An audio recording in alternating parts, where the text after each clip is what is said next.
Oh Um, yeah. so I'm surprised there's not like a Charlotte or an Asheville. there might be, and maybe they're just full. I It don't know. tends to. Right. But Houston, it is. Yeah. Houston, it is.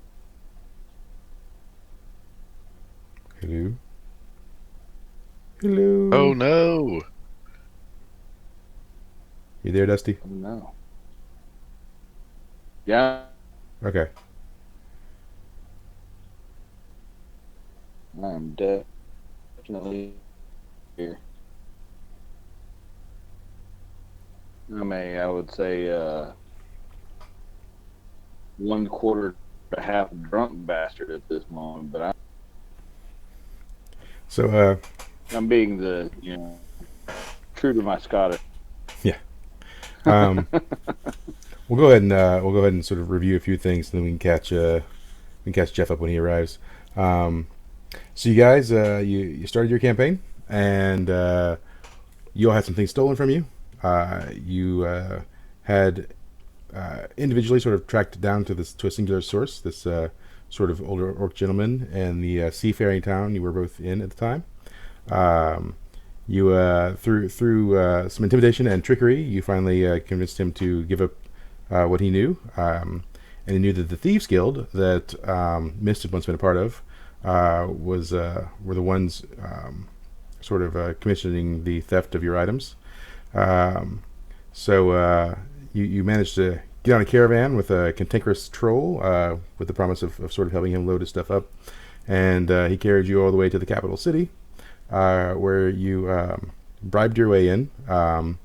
And once in, you were sort of you were there was an attempted mugging. Some ruffians tried to mug you, and you managed to thwart their attempt. But in your time, sort of resting up, um, they made an assault with their sort of whole gang. You managed to evade all of them except for one, which you took care of pretty quickly.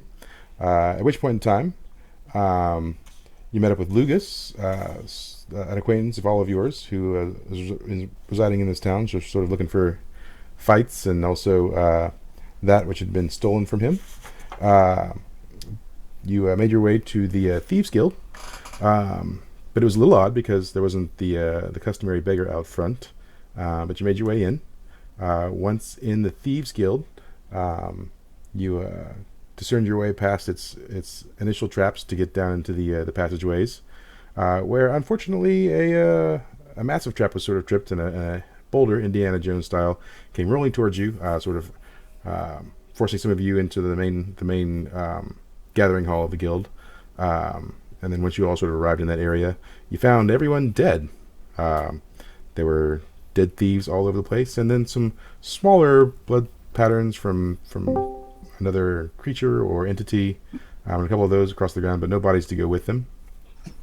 While you were searching the room, a chimera, which had been summoned to that area, came down from the ceiling and attacked you all.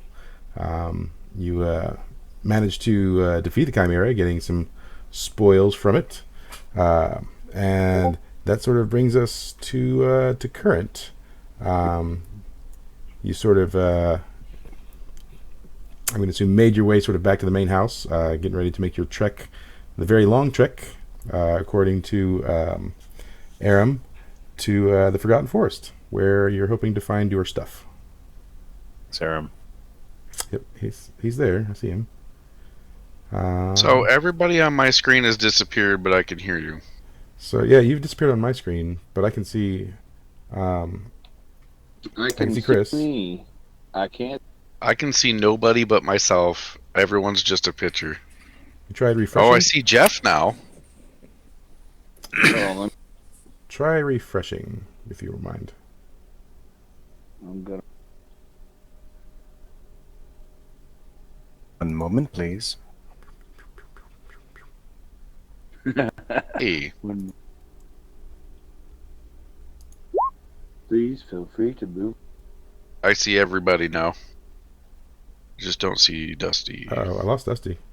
I'm working on it. Okay. I don't see you yet, but there's like a little spinny, circly thing on your your icon. So I'm hoping I On will me? see you. Yeah, you. No. Do you guys see Joel? Gathering Greetings. city circles on everybody. And see. Nope, he popped on mine. Cool. I still don't see you, Joel. Do you guys see Joel? Nope. Okay, so nobody I sees see. you, Joel. Everybody. All right, fine. I'll do it again. Give it a whirl. There you are. I see you. Better? Yep. Okay, cool. Okay. Oh, I gotta turn your audio off there. There you go. Whoa, What was that? that was I have no idea what's going on, but you sound like a devil. Somebody is summoning Zool. yeah, that was weird. Got real demonic real quick. Somebody just just summons the gate. All right. So, I am the key man. okay, Dana. There is no Dana. There's only Zool. All right. All right. Cool. So we are all here now, and things are going to happen. Ooh. So, your first task is probably going to be to get out of the city, right? You're still sort of in the capital, amongst the enemy, as it were. So, now I heard mention of possibly doing some resting. Is that something you guys want to do?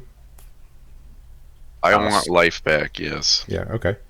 I mean, yeah, I'm down to 11 hit points. So Yep. yeah, I definitely. All right. So we'll give it. We'll say about 4 hours. You get 4 hours of rest. You can prepare spells if you need to or anything like that. So we'll go ahead and fast forward. And if there's anything you want to do during that 4 hours that requires, transaction verbally. Anyone? A transaction of verbals.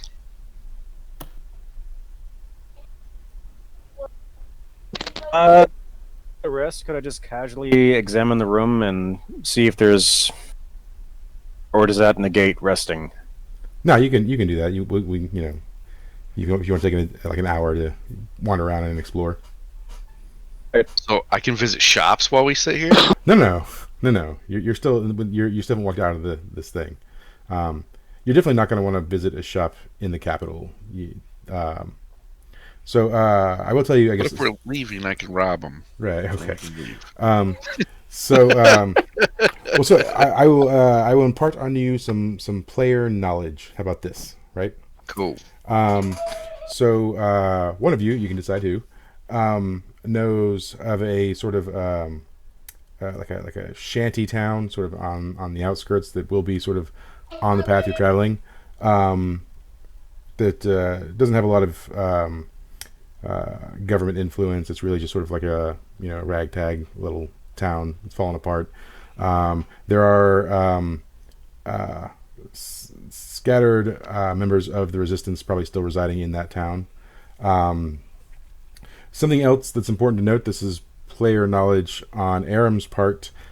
Finding the Forgotten Forest is going to require that you get your hands on some of those prayer beads. They are required to find the forest. You can't just find it on your own. It's not listed on any maps. So.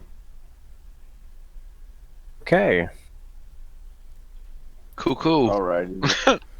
So maybe the thieves that were once here might have stashed those things, because we know somebody, Aram, may have their beads somewhere on premises. Hopefully, maybe. Yeah, I mean, you can search the premises. I'll tell you that you don't find anything. It looks like anything of value whatsoever has been stripped of this place. Like I said, even if you recall, the thieves themselves had all of their tools, items, bracelets, what have you. All of that stuff had been stripped from them, from their bodies. So the place has definitely been sort of ransacked. But it is possible that you might run into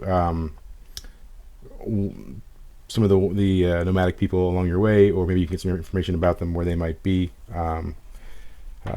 But probably here is not the place to ask those questions. Heard. I mean, you can. How much health do we gain back? Is it total? Yeah, we'll say full health is regained in the 4-hour time period. All So- right, Set marking that it back down. up. If you all want to reset back to full.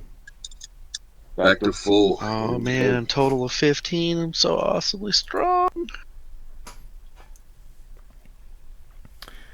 Kicking in 21.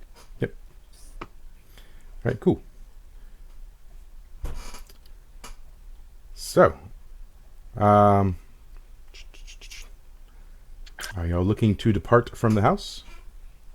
I'll say the 4 hours has I gone think- by. I'm down Yes. with that. Yeah, I would like to start our journey to Middle Earth as well. Sure. Yeah, I'm down. Cue fancy music. Yeah. So the we'll say that the it's not quite morning, but it is certainly verging on dawn as you're leaving. So it's dark, but the night is nearly over. So any cover of night that you have will be gone soon, unless you make some sort of haste. So we're gonna step out into the city. That sounds like the plan. That sounds like a great idea. I'm going to cast invisibility on myself. Yep. Okay. Let's roll for that. I'll follow you guys around. So Alright.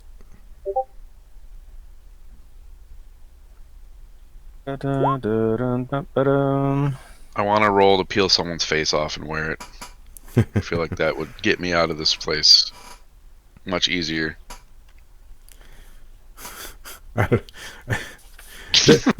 there are guards around and things of that sort. You got Well, if we haven't left the building got yet, there's the like roll. 600 dead people down there. I mean, Yeah. So I'm sure not all of them okay, are we'll wanted. call this one.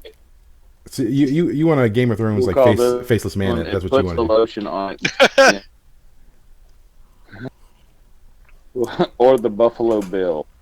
I Buffalo will Bill. I will allow you to cut a face off and wear it if you want to. Yeah. You have to roll. You have to roll for that though. We're gonna roll. Hey, cut the face off the dragon and Okay, wear it. Alright. So yeah, you can roll 2d6 plus your wisdom for face cutting application. Miss feels that this is nasty and now declines cutting faces. Okay. Yeah, I see. I'm not, You're -1 to next. not okay with this. Yeah. I might have had too much to Okay. drink before we set off on our amazing journey. Cool. Yeah. Now there'll be no Joe Exotic in this session. So. Good, that guy was nasty, smelled awful. I heard that from another character. Oh no. I think he was lying. Oh. Do-do. Do-do. I don't think a box of Tic Tacs was going to help that guy. No. All right. Cool. All right. So you're in the city. Depart with haste. And you're looking to depart. Yep. All right. So you meet very little resistance as you sort of move through the shadows and kind of make your way towards. I assume are you trying to exit towards the front, or how are you trying to get out? That's a good question. The fastest way. I have a question. Do we know that the city is in with whatever the hell just happened to us? AKA these evil dudes that are chasing us? The people that were after you in the beginning just seemed to be like a gang of sort of bad dudes, whatever, like a local gang. I mean, Okay, so then they're probably wanted by the city officials anyway, so I'm just going to march the F out the front gate. okay, all right, cool, all right. All right. Just throwing this out here too is since I made myself invisible, I could kind of lead and give you like whistle cues if it's clear or not. Like one whistle clear, two whistles not clear, or something like that. Okay, Sounds yeah. good to me. Yeah, that's good. All right, cool. Okay. So as you're sort of approaching, you're getting closer to the front gate. You do see a patrol coming down the alleyway that you're coming down. That's almost near the front. So what do you do? Patrol. Ooh. Like a guard patrol. So I will do the quick two whistles for not clear. Okay. All right. And so you guys all sort of hide I would also like to clarify one more time. Are we wanted by the guards? Because we only fought bad people. We didn't actually do anything terrible. No, they could walk by you and not notice you at all. It's entirely possible that they leave you alone. Yeah, Miss doesn't trust authority.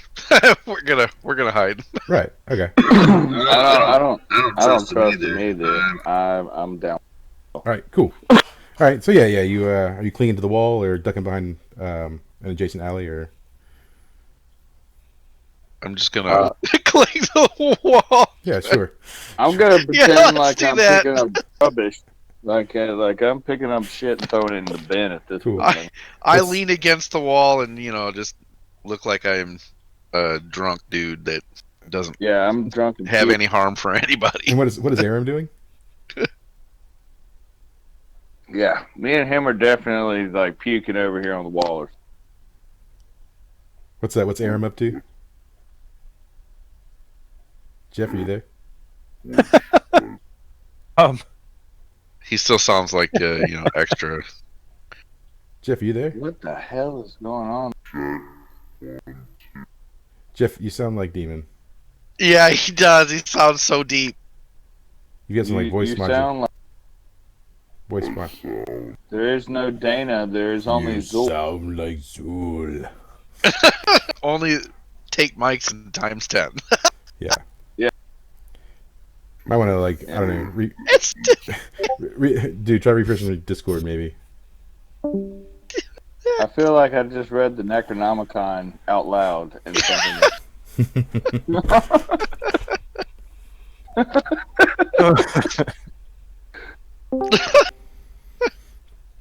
Check. Yes. oh, that's much better. There's the Jeff we No. all know and love. Okay. Zool's gone. You've been exercised, sir. All You guys, right, cool. voice I'm normal. You, Yeah. As normal you as possible. drank the Lysol. So what is Aram doing? I'm confused by all the voice weirdness. So, Okay. what should I do? So there's a guard patrol coming by. You've been alerted that it is coming by Finn, and so you're all trying to look not suspicious, I guess. Don't look suspicious. Don't look suspicious. Don't look suspicious. Get Don't casual. look suspicious. Look suspicious. So I'm acting casual. Can you make me a shot of absinthe? Okay. Wait, what? So the guards walk by, and you get this one dude leaning against the wall. This one guy who's like picking up this trash, and this other guy who's just like looking at himself, trying to decide what casual is. All you gotta do is put ice in a shot glass and give it to me. And so they find the whole scene very odd, but they've seen weirder. So they kind of stop and look for a second and sort of mutter against themselves and then continue on. And they eventually walk out of sight. So, yep. All right. So, yep. And you get the whistle, the all clear. And you carry on. So you make it to the front of the gate. The front of the gate obviously has guards all over it. And they do seem to be sort of be checking people who are leaving. It looks like they're maybe looking for contraband or something of that sort. So how do you want to proceed? Like as far as they're looking for, are you talking about like maybe illegal weapons or just contraband in general? Like as far as maybe drug memorabilia. Maybe they're searching bags and whatever as people sort of like leave. Sure. I mean, I don't trust that shit any day. So I guess the question I have to ask the rest of the group is there anything on any of your persons that you don't want the guards to have? I have lots of money and I'm not giving anything to anybody. I have my axe, and that is all that is precious to me, and I will gladly bury it in one of their faces if they try to take it from me. I vote that we have Aram go out there because he's invisible and tip something over off to the side and distract everybody. We just slip the hell you mean out. Finn? Oh, that's what I meant, Finn. Yeah. Yeah, Aram is looking non-committal over here. Yeah, Finn, I totally can do Finn. that. Again, also, since I am like an invisible party, I could always carry things out that you don't want the guards to get a hold of. Hmm. But otherwise, I can also work as a distraction. All right. So, what are you doing? You guys want a distraction? Yep. Yes, please. Yes, please. I'm down with the distraction. All right. Group is with distraction. Roll for distraction. All right, I will try to find something a distraction with that won't necessarily break my invisibility. So Can you flick a lighter and start one of the dudes on fire? that might be considered an attack, and that would actually make me visible. Oh, that's terrible. Yeah. Maybe you can make a wheel fall off of a mule cart, and then it starts going fucking crazy, and then that's kind of a distraction, and we just kind of mosey on by.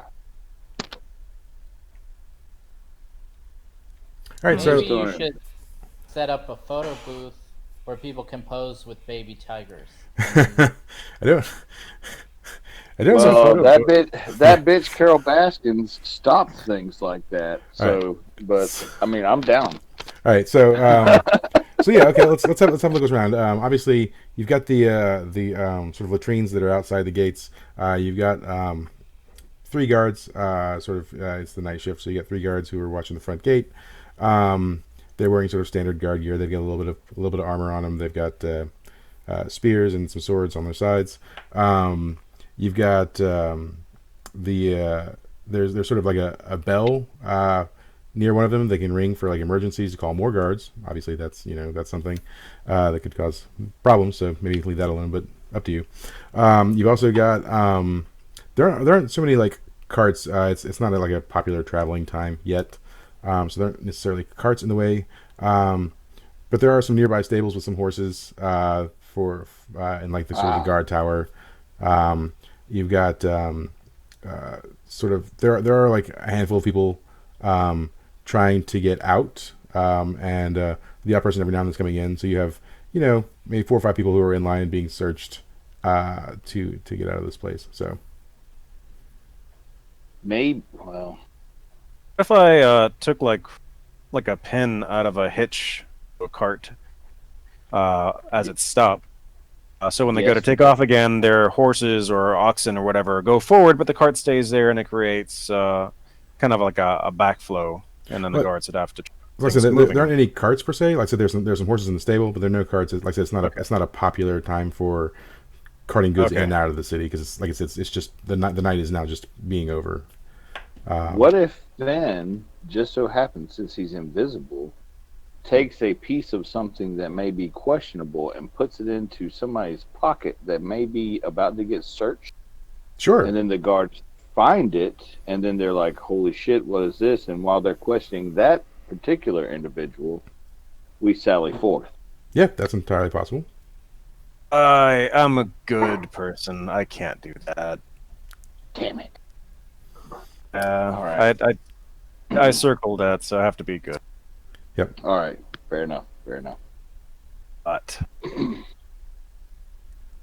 So you could, like I said, there's a stable. You could certainly cause a commotion there. You could even stable. You could light some of that hay on fire and get those horses spooked, and bam, here we go. Yeah. So. I don't know. Maybe I can just untie some horses. Yeah. There you go. No harm, no foul there. Yeah, I'll just untie some horses and kind of them out of the stables.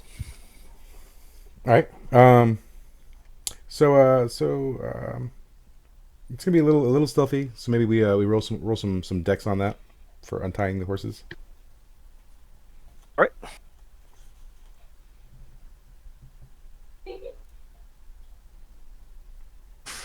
All right. And then your dexterity rating is it's +1, right? Okay, so all right.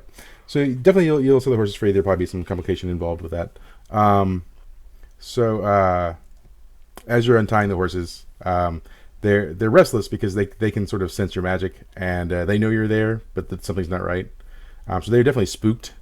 So you untie two of the horses, and they sort of run off. But as they're running off, they sort of sandwich you for half a second, and it doesn't hurt you in any major way, but it does disrupt your invisibility spell. You are visible now. You're inside the stable, so no one's like seeing you become visible. But they do see the horses run out of the stable. So as this happens, two of the three guards, in a panic, run after the horses, which are running into the city. So they run after them. You still got one, and he's trying to detain the 4 or 5 people that are trying to get out of the city. He's trying to detain them because they're now restless and spooked as well. So his back is currently to you. You could potentially sneak out, if that's what you want to do. Yes, I will try to. Okay. Now for sneaking out, I'll need everyone to roll on Dex to make past the guard. I think. Oh, so exciting! That's an 11 for me, baby. Woo. All right. And then 2d6. Yep. Oh, fucking No. Oh, you are drunk, sir. Yep. I am intoxicated. And then That is fact. That is fact.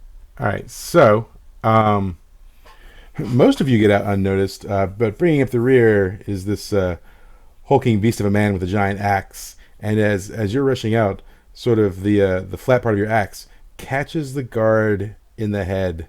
Fuck. Sort of knocking him down. That's his fault. That is his fucking fault. Yep. So he sees you, and you've already run by, right? You've run by, so you're not he's not going to catch you. But what he does do is he reaches up for that bell and starts ringing the ever-loving crap out of it. Oh shit. So you guys got to maybe start booking out as fast as can, I assume. Unless you want to stay and fight the hordes of people, that's up to you. Hordes.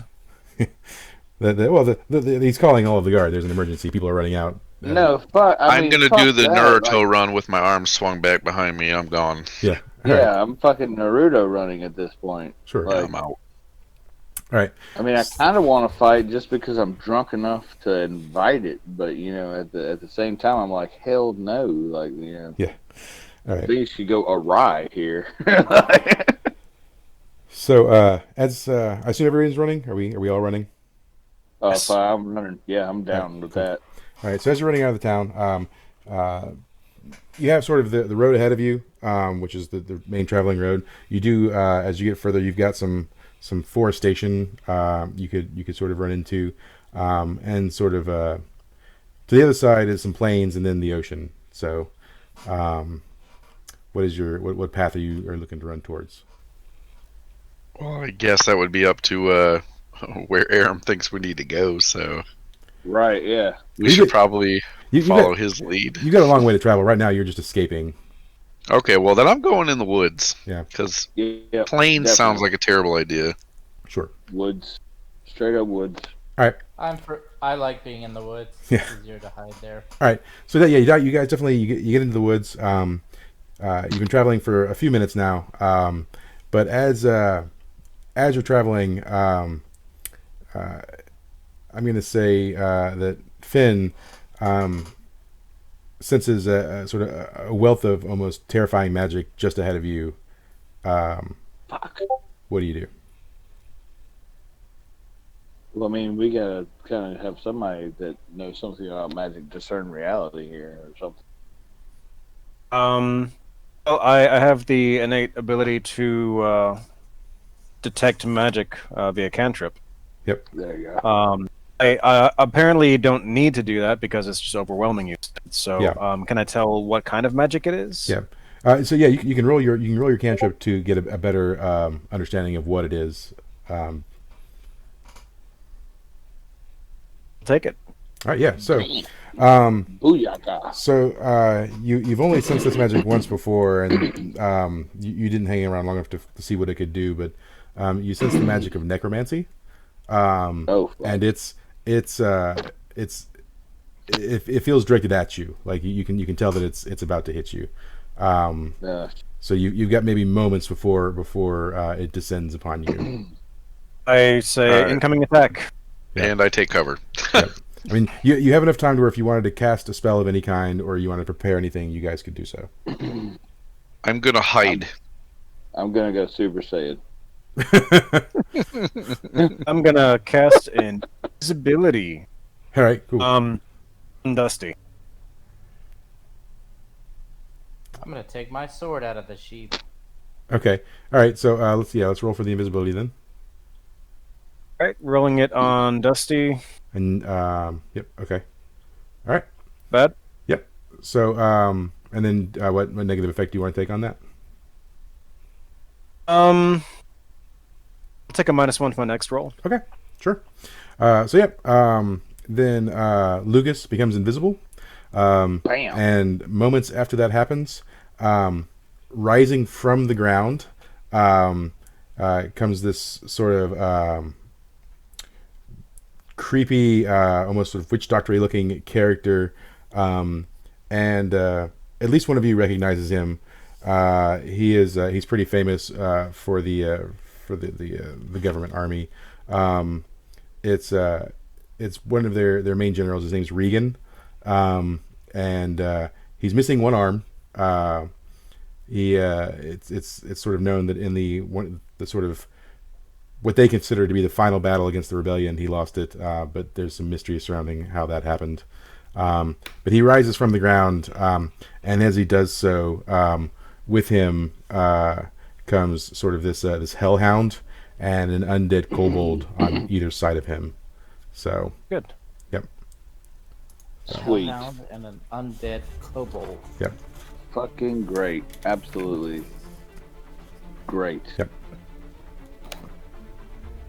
Jeff, we lost your video. Now I'm invisible, so I'm tiptoeing through the tulips right Yep, now. you were invisible. You could certainly get an attack of advantage if you wanted to.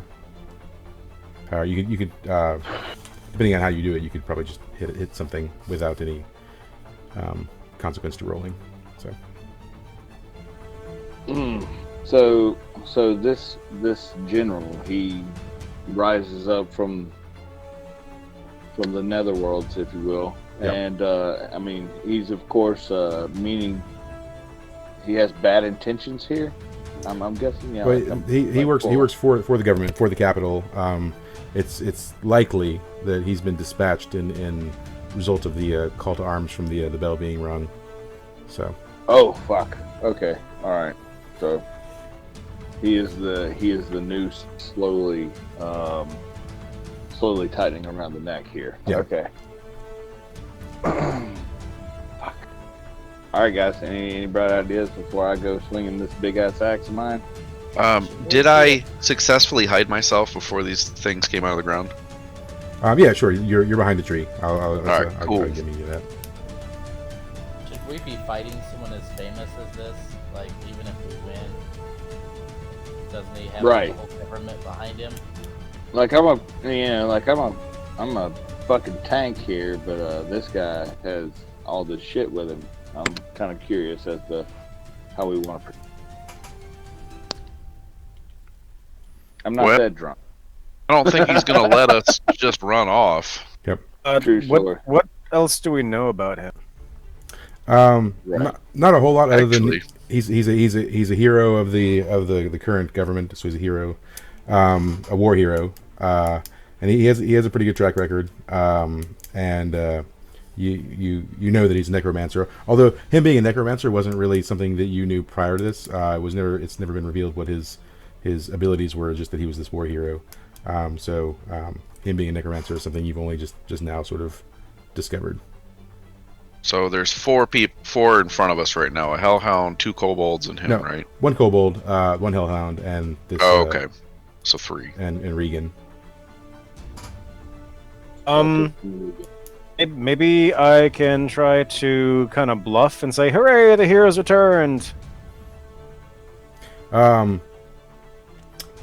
mean, with Sure. some Yes. charm there, Let's. with some charisma. We can roll some charisma on that. That's fine. Yeah.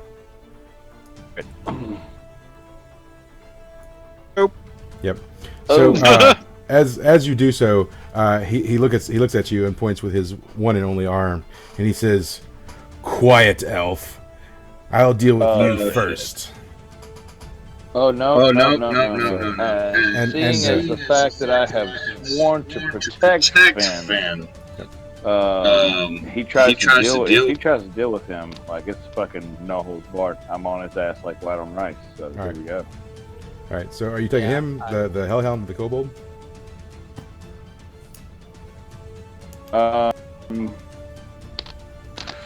I mean, if he says he's about to fucking attack Finn, I'm going for him. I'm all. All right.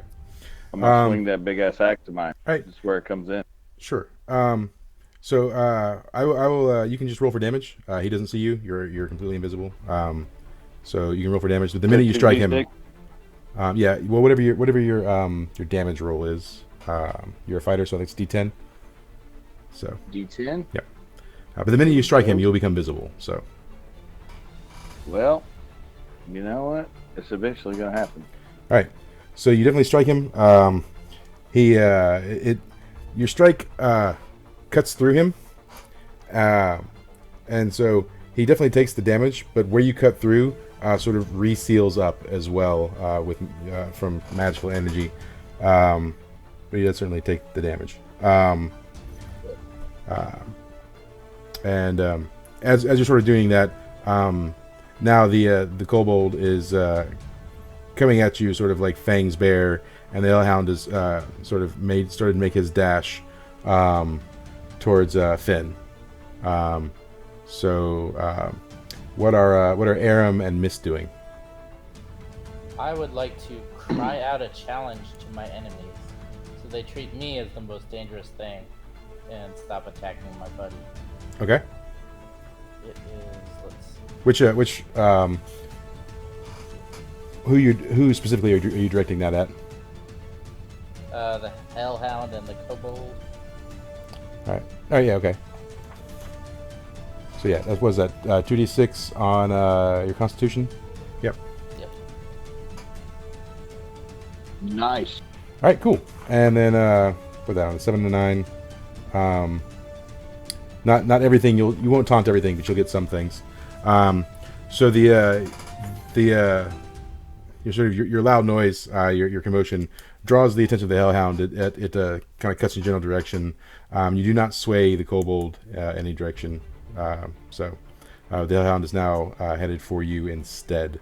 And what is Mist doing in his hidden position? This is going to wait for the hellhound to run by, seeing how it's changed direction. Mm-hmm. And I'm going to apply golden root on it and hopefully win it to my side as my trusted ally. Okay. Mm-hmm. All right. All right. So yeah, it's making its way by you now, and so let's roll your 2d6 on your dexterity, and then Well, I guess it would be Dex, wouldn't Yeah. it, for me to snatch him? Yeah, and I'll you can take +1 advantage since it's not necessarily aware of you're being there. Cool. Oh, that happens. Bam. All right. If that's a +1, that's like a 12. Yep. Yeah. So the You're golden good root to go. takes effect. It stops its attack of you. All right. And it stops for the moment.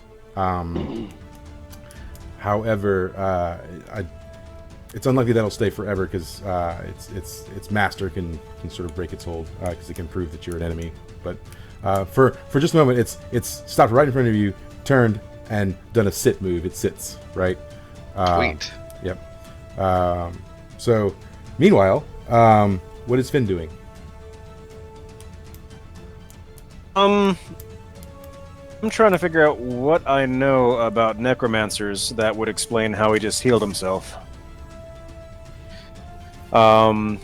I've got the books. Is that something I can do in combat, I guess, or is that something that actually takes downtime? We could do it, and it could sort of it could take we'll say take up a move of yours. So this would be your move. Okay. So what is that like? What kind of roll? I don't know. Let's see. What's let's look at your wizard real quick. You got that's part of your books. It's not even really a move, is it? Because it's just something you have. All right, so you have the book. Let's roll on wisdom to see how quickly you can ascertain the information. So.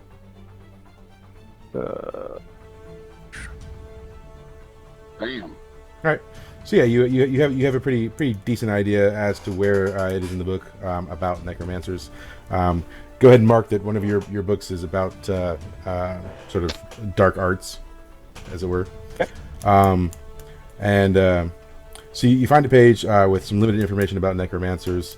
It tells you that the healing ability is a byproduct of drawing life force from its summoned creatures.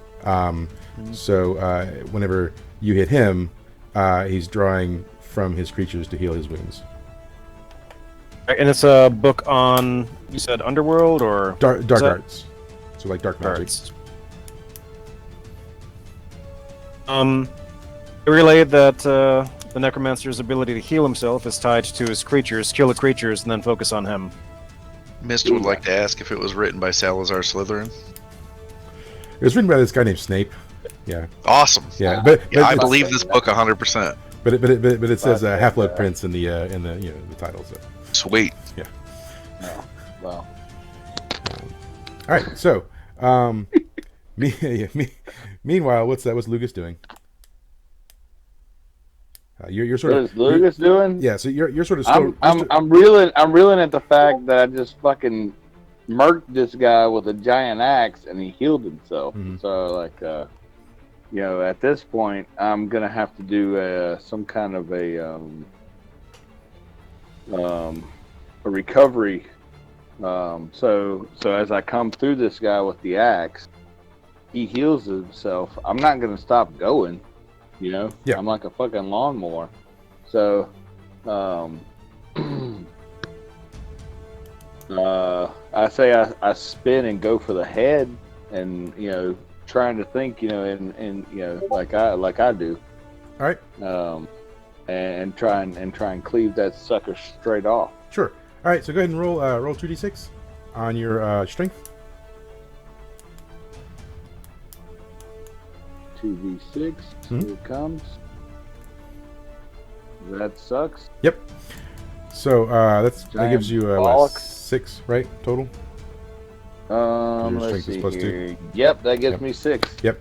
So obviously you made your first cut, and as you followed through, you come back around for a second cut, going for his head. But as you've turned your back to make the spin, he puts his hand right up against your back, and sort of you see a flash of light and feel immense pressure that propels you forward several feet. Oh god,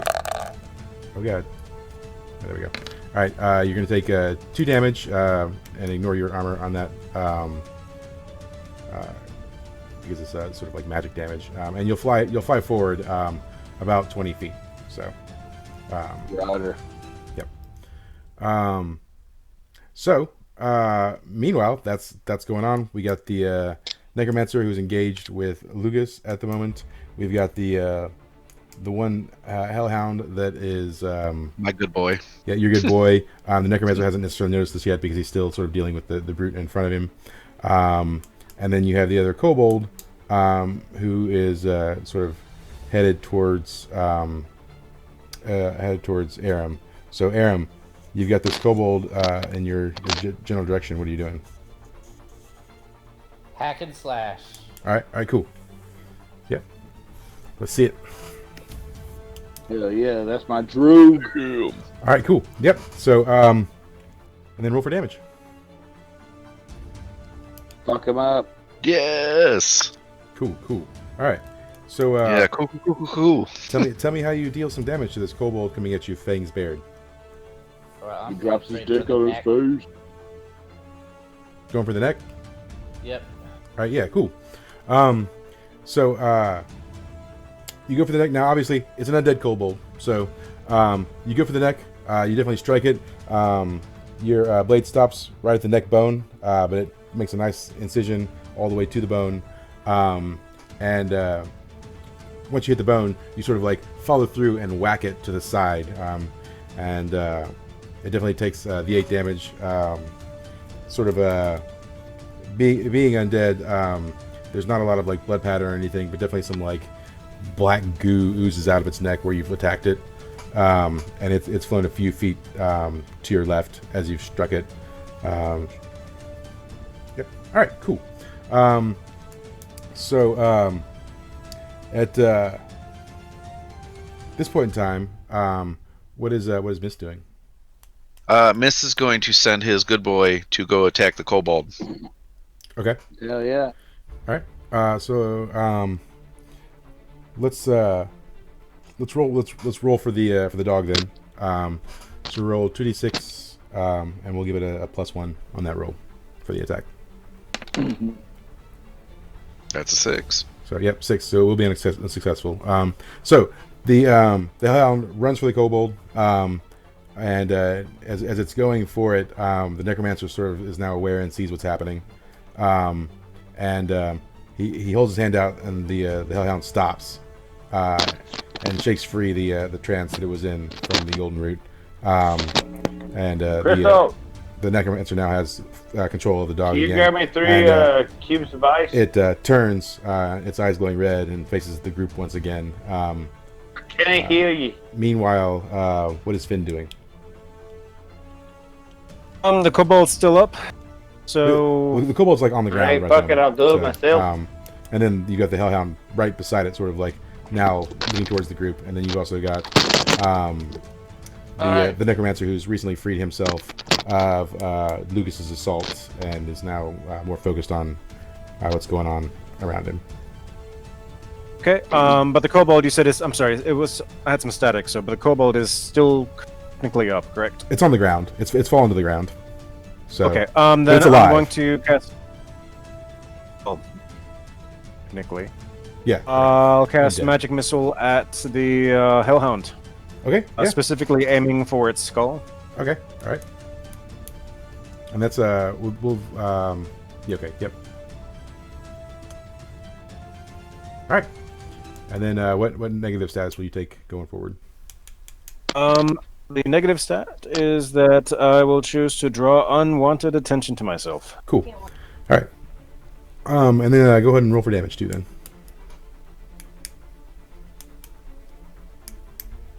Yes. All right. Cool. All right. So describe to me how you hit the kobold. I mean, hit the hellhound with your magical missile. Well, I'm attempting to hopefully do enough damage to its skull to free it from the control of the necromancer. Basically, I'm sending 2 spheres of force flying through the air and connecting against its temples, I guess. Okay. All right. Cool. All right.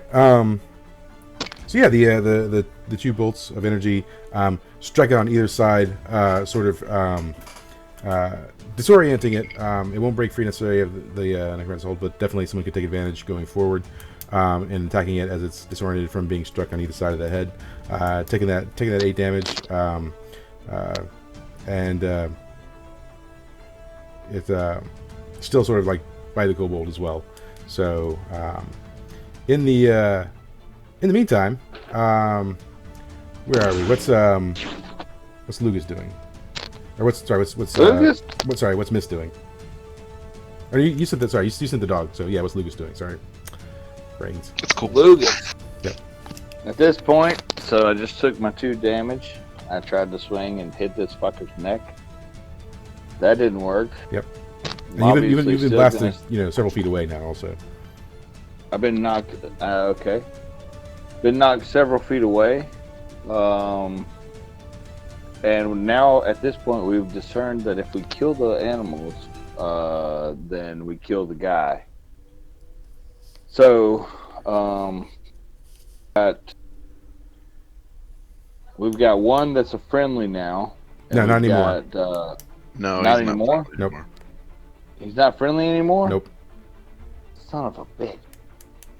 Mike All took right. my joy away from me. The dice took your joy away from you. Damn Wow. you, Solar. Alright. So, so what have we got left? We got this guy with his neck still attached. We've got the two, we got the one hellhound, and we got the two, what are they now? You got the kobold, which is like a giant rat type creature, and then you have Okay. the hellhound. Okay, so we got a kobold, hellhound, and the dude. Yeah, the necromancer. Kobold's hurt. Dog's not. No, they're both hurt.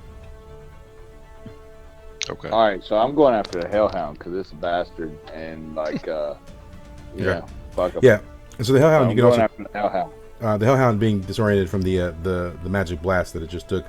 You can take Yeah, a- I'm gonna take a overhead double-handed swing with my axe and try to split that fucker's skull. Okay. All right. Yeah. So go ahead That's what I'm and gonna do. roll your 2d6 plus strength. Bam. 9, so you get a 9, and then you get a plus That'd 1 be a 9 advantage there. because it's disoriented from the magic missiles. So that's a 10. So that's a 10. good score.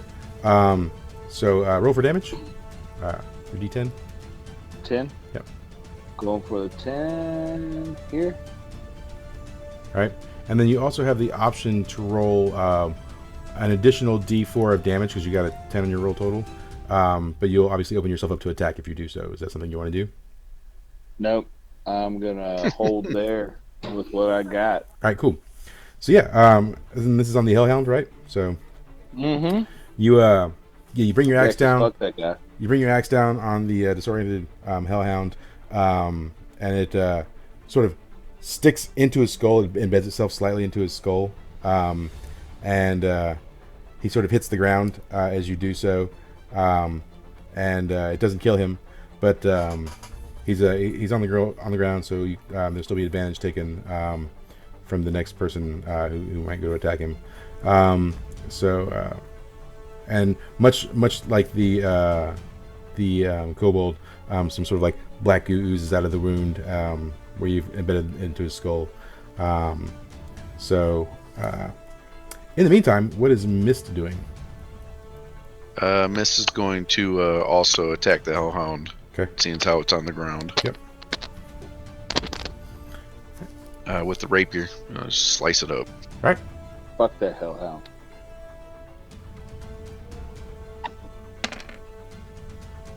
Oh, that's happening. Oh yeah, nice. All right, cool. Oh, absolutely. Yeah, You let's roll for some damage. And I get a plus for that again because he's on the ground. That's crazy sauce. Yeah. All right. And you get So and your rapier gives you a plus my- 1 to damage too. So sure does. Yep. So that's a D8.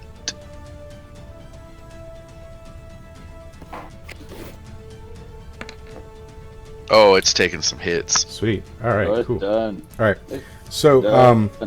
you're gonna kill it. So that's happening. Do you take the 1d4? You could take the 1d4 against the kobold if you wanted to, but opening yourself up to attack. Is that something you want to do? Yeah, fuck it, why not? Let's do it. All right. So go ahead and roll for that too. Roll your d4. Sweet. 2. All right, cool. So and we'll disperse that.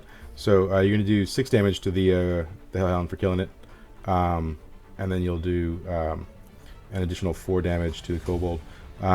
So explain to me how you kill the hellhound and then attack the kobold also in the process. All right. Well, as the Hellhound's on the ground, I'm going to run up to it. As I run past it, I'm just going to take one mighty swing and essentially decapitate the dog. Okay. And as I do that, I do a tuck and roll, and I come up and I slice from leg to face on the kobold. Okay. All right. Cool. Yeah. Absolutely. And so as you slice the hellhound's neck open, a burst of flame comes out of its cavity as you do so. Nothing major. It's just like a quick flash. Didn't cause you any damage. But and you attack the kobold. You're slicing it foot to was it foot to face? Yeah. Yep.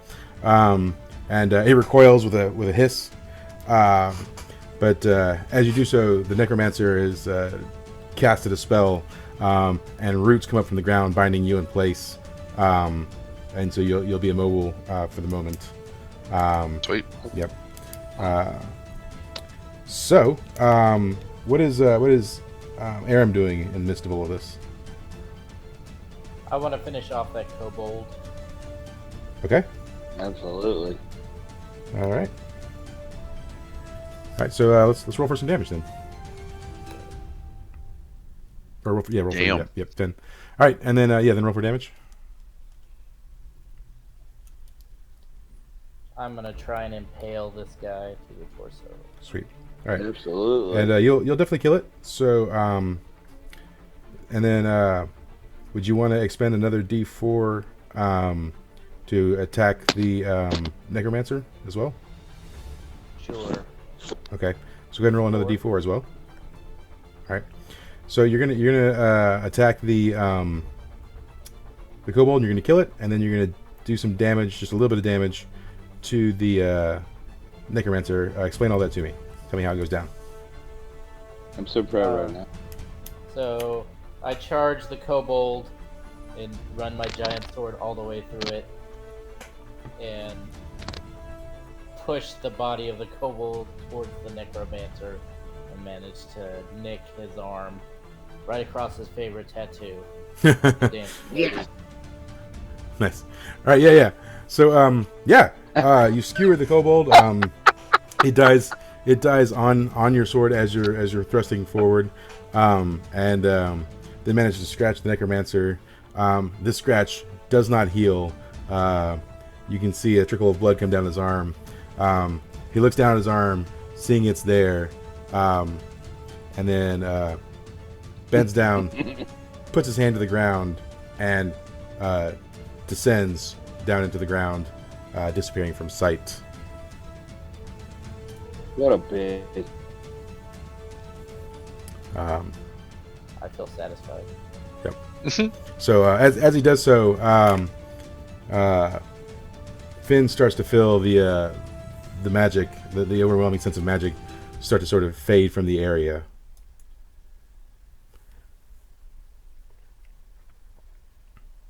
Mist would like to kick free of these roots.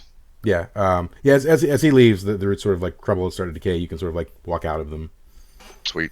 Yep. So. All right, so Mist announces that's how it's done, boys. So. All right. I take a drink from the bottle. It's all good. Nice. All right. Anything you want to do before carrying on to your sort of next... I would like to loot all bodies. All body. All right, cool. Sounds Well, like a great idea. They're beasts, so there's not much to loot off of them. If you want to take some body parts, you could potentially do so. I would like to take fangs off of both. Okay. And add it to my my necklace of the Chimera. Yeah. Okay. All right. So yep, you can go ahead and add that to your inventory. You can add some kobold and hellhound fangs. But beyond that, I mean, there's just like sort of rotting carcass in front of you. So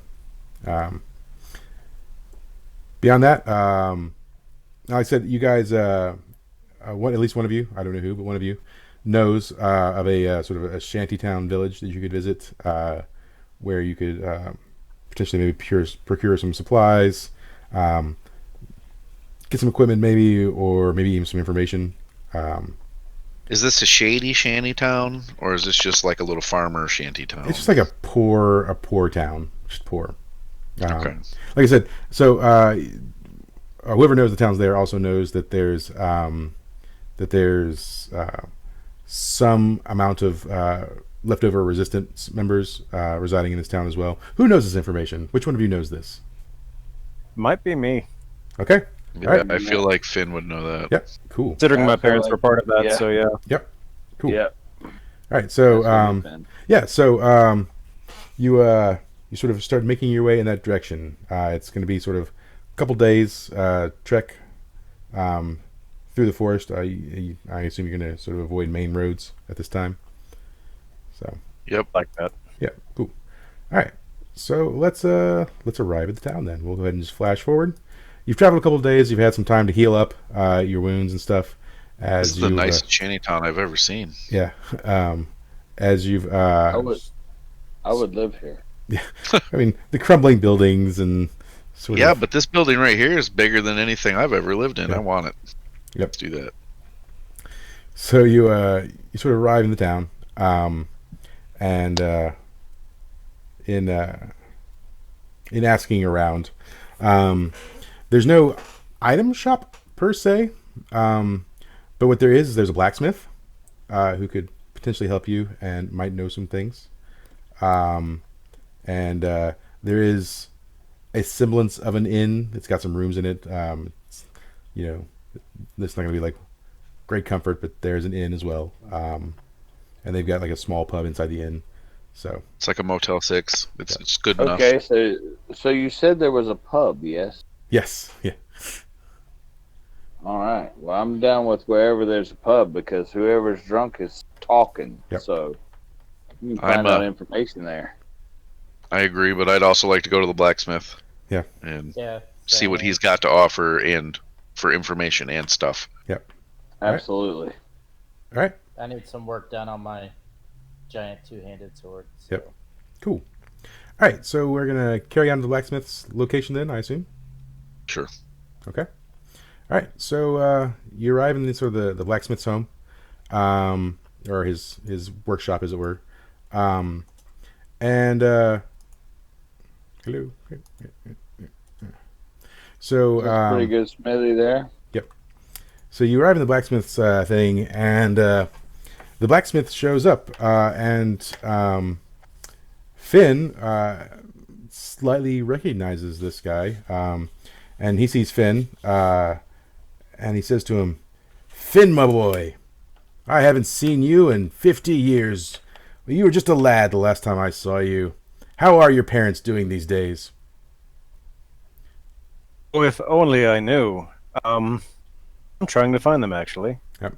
So as you sort of recall some information in your memory, you'll this is he's an immolator, which is it's a class that controls fire, and his name is Agar. He fought with your parents in the rebellion. He's a sort of a long-standing member. He's pretty old now. He's also an elf. He's married to a human. They have a child who's half human, half elf, but not in this area. The child is a little older now and off doing things, and his wife works at the local inn / pub. But what questions do you have for? He hears things. Yeah. So what questions do you have for Agar at the moment? Well, I would like to ask if he might know where they may have fought last, so I can try to track them down or see what happened to them, because I would like to know. He tells you the last he knew, they were fighting in the main rebellion in camp. He does inform you that his son was there about a year ago. His son was there during the time of the final battle and the explosion that sort of wiped it off the map. But there was still a lot of mystery revolving around what exactly happened there. He did say he met this sort of kindly old orc fellow. He was a bard, but a heavy drinker, but was very knowledgeable in the ways of the world. And that he was actually over at the inn having drinks, that he might have some more information about the world, possibly. But then he says, are there any blacksmithing needs he could possibly help you out with, or anything? And I would like to speak up at this moment and ask him if he's got any armor that is fit for a thief. Okay. So he says, well, there's nothing I have currently made for a thief, but I could for 200 gold fashion for you. There's a very special type of mail. It's made from dire spiders. It's a dire spider silk chainmail, but with sort of the economy being what it is, it'd take probably about a month to procure the supplies. Now he does say to you, he could do it for 50 gold if you were able to procure your own supplies, but it's pretty dangerous. You'd have to go out into the nearby woods and sort of track down and kill some dire spiders and get their silk. How many dire spiders do I have to kill? You'd only have to kill, I guess, one. You just need a a handful of silk. I would like to got your do that back, if the homie. group would like to help me. Hey, I got your back, homie. Because I need my axe sharpened, and this scale armor probably needs fucking looking at. So Yeah. I'm down.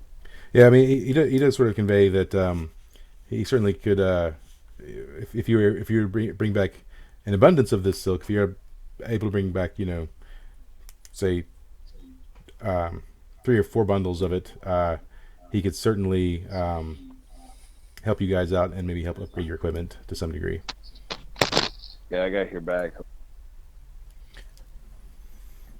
It's not a bad idea. I mean, I'm not a fan of spiders per se, but maybe if we get enough silk, maybe I can get some new robes because mine are falling apart. Yeah, let's go kill some spiders. Let's go fucking do that shit. I'm down. Side quest, what? All right. Yeah, I just heard God laugh evilly, but that's okay. Yeah. Yeah, I mean. All right. So, is there anything else you want to do in Look at town? my library. I would like to go to the inn actually before we leave town to go kill dire spiders. Sure. A Yeah, drink have a sounds good drink. before the Have a craziness. Yeah. Maybe see if we can get some info there as well. Yeah, sure. To have a drink. Yeah, so you can make your way back to the inn, and sort of do the clicky clicks and the clicky clicks. Feel out where the best place for dire spiders are, maybe, and and any other information that we may be able to procure. Yeah, so you head to the inn, and as you walk into the inn / small pub, Mist sees someone that he recognizes. Oh fuck! There's this sort of like old ass orc drinking in the corner, and Yeah, like super old ass orc. oh yeah, he's Old-ass definitely unnaturally old for an orc, honestly. He's probably around Got a 230 years broken old. tusk. I was gonna say yeah, he's at least 200 years Yep, old. he's about 230 years old.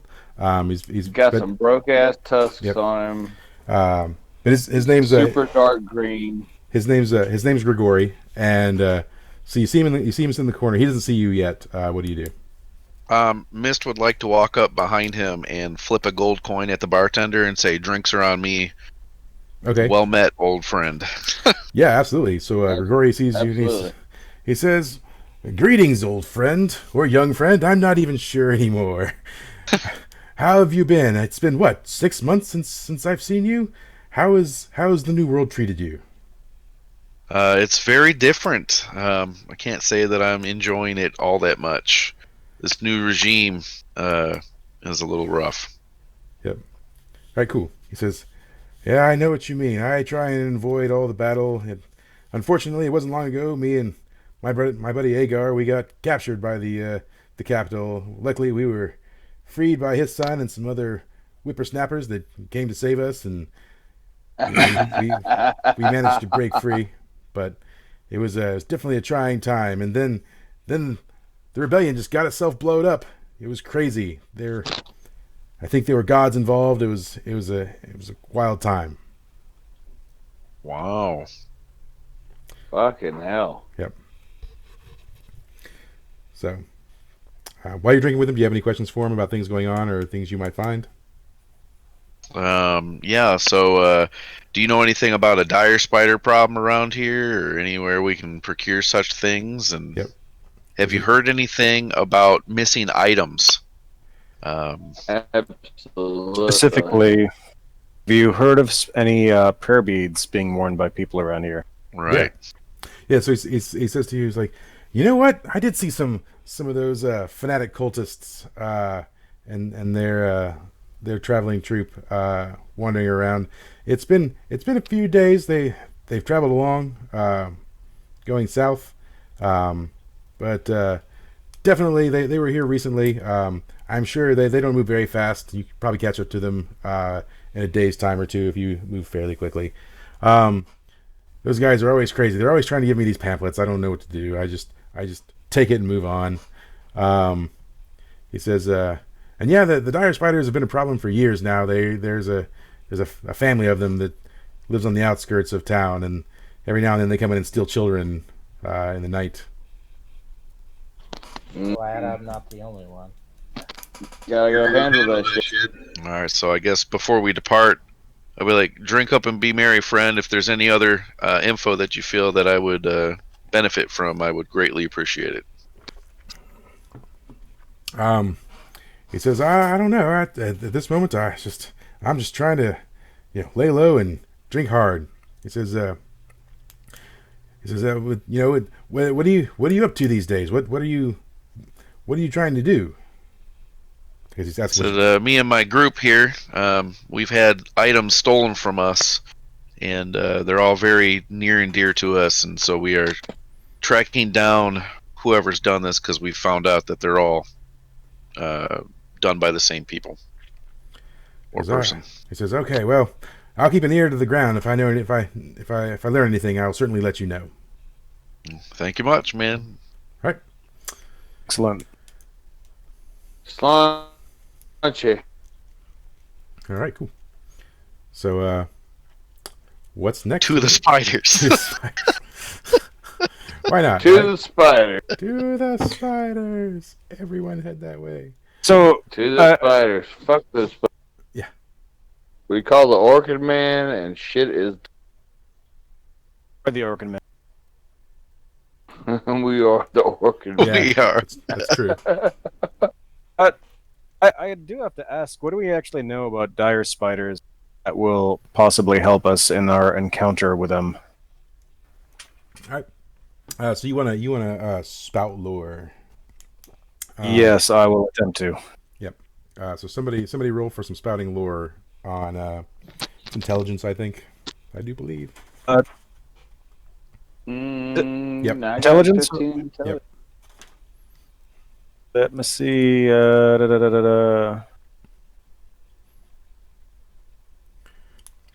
don't know crap about spiders.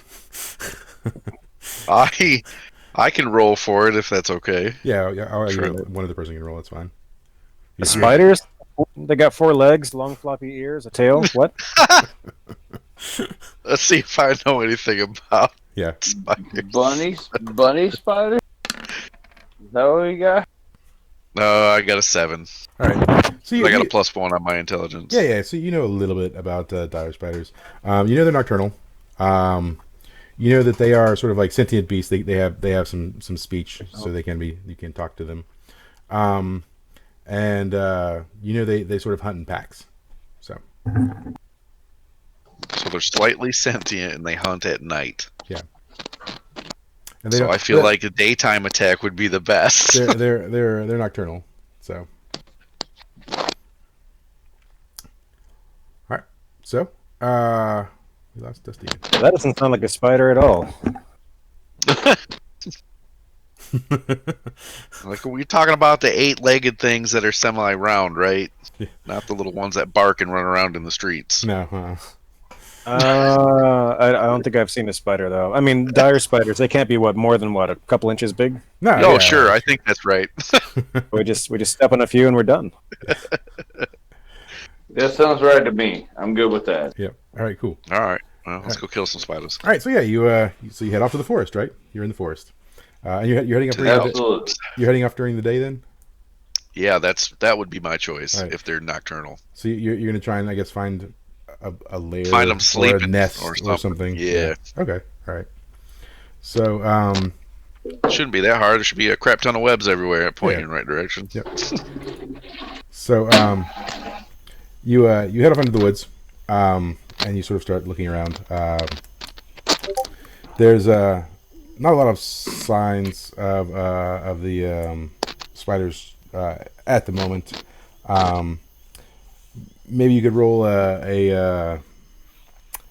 I guess, discern realities to see if you find traces of where their lair might be. So that'll be 2d6 on your wisdom. I don't have any pluses in my wisdom. Anybody do? Nope, straight up. I got no plus to my wisdom. I'm dumb as a stump. So. Nope. And you continue. All right. You continue to know nothing about spiders. I think I heard something barking this way. Yeah, that was a fart. So. Yeah.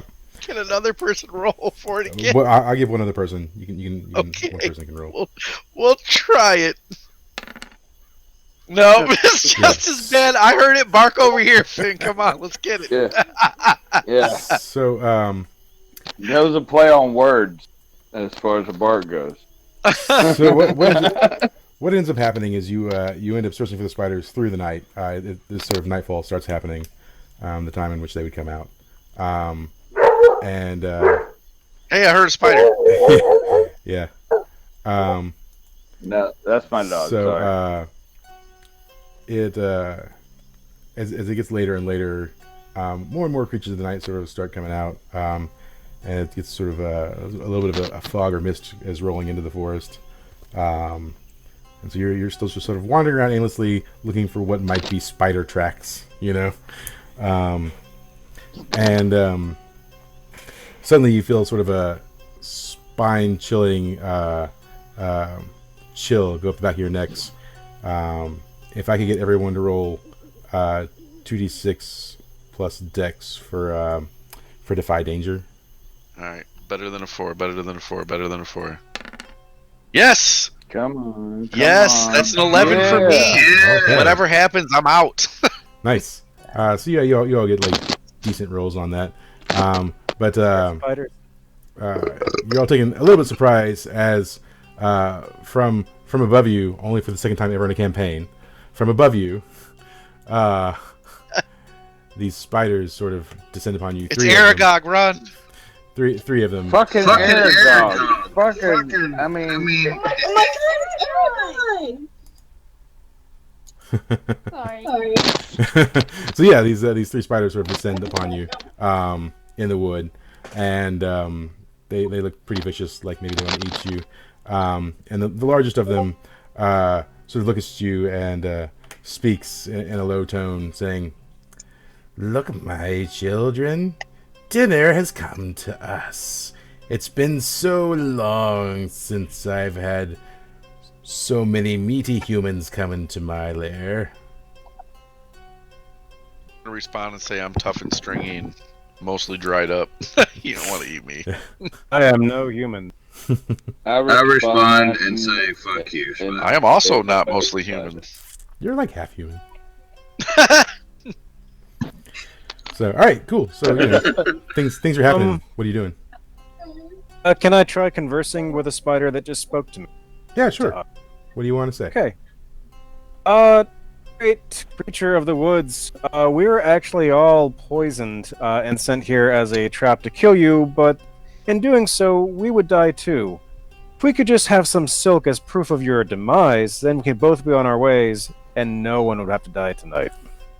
So you can roll some charisma on that if you like. I'd like to roll for helping. Okay. Oh, you're gonna have to roll really well.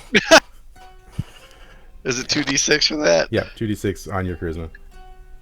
I mean, I'm not gonna fucking even. Oh, try I didn't help at all. I got negative. You've killed us all. I got negative negative one. one. I got I got negative negative one. one for for charisma, charisma. so- I'm gonna stand in the corner and bark very quietly.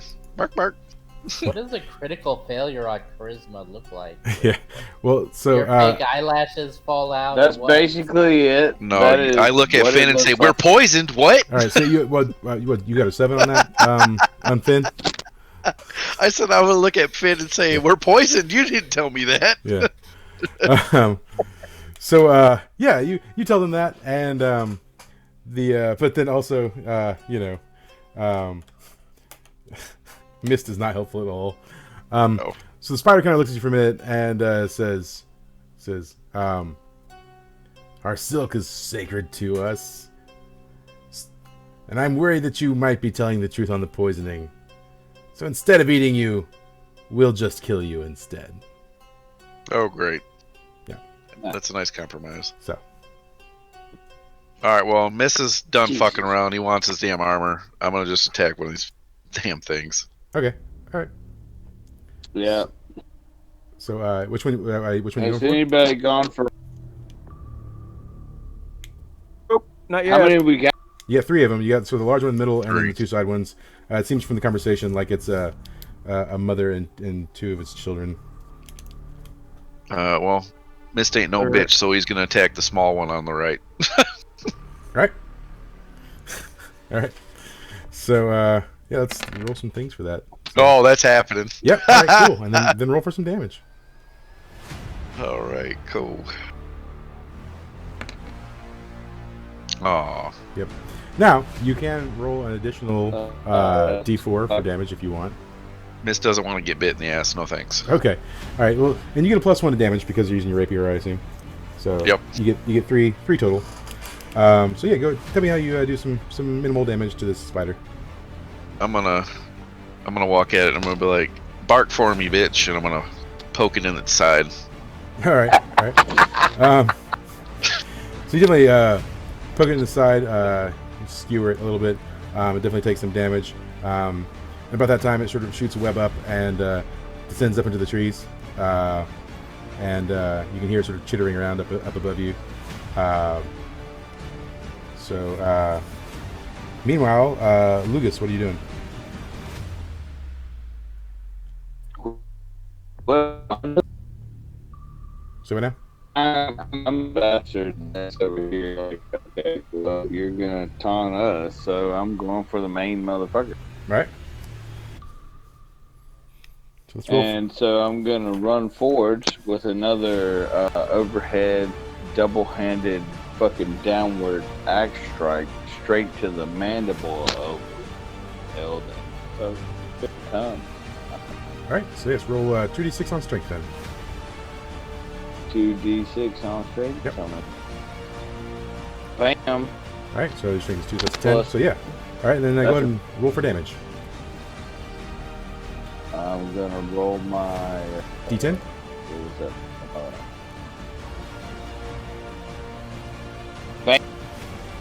All right. Nice. Damn, All right. vamp fit. Eat it. And then do you want Eat it. to do you want to roll an additional D4 of damage for an attack on you, basically? No, I'm not taking anything. This it could eat all of it. I Yeah. don't give All right. So yeah, I will certainly. You can sever its mandibles if you want to describe that scene to me. You can. Yeah, so I'm running forwards. I pick up my axe. I swing it double-handed straight down, cleave them mandibles clean the fuck off, and it follows through, kind of hits the ground a little bit, and I'm pretty happy at this point. All right. Cool. With the Yeah. fact that I was able to do so. So you sever its mandibles. It retches back in pain. You see sort of like juice and fluids shooting out of where its mandibles were, potentially Absolutely. where sort of poison sacs are sort of squirting out. As you do so, I'm going to reset. I'm going to reset my computer because I lost everyone's video. So Oh shit! I'm going to refresh real quick. See all you guys. Hold on, I'll hit refresh. No, it's me. It's me. Okay, all right. I'll leave me alone. All right, cool. Now everyone just has to go back to their places. At this point, now that everybody's down, the heat's resetting, everybody's going to reach into their pocket and get their pocket flask and take a sip and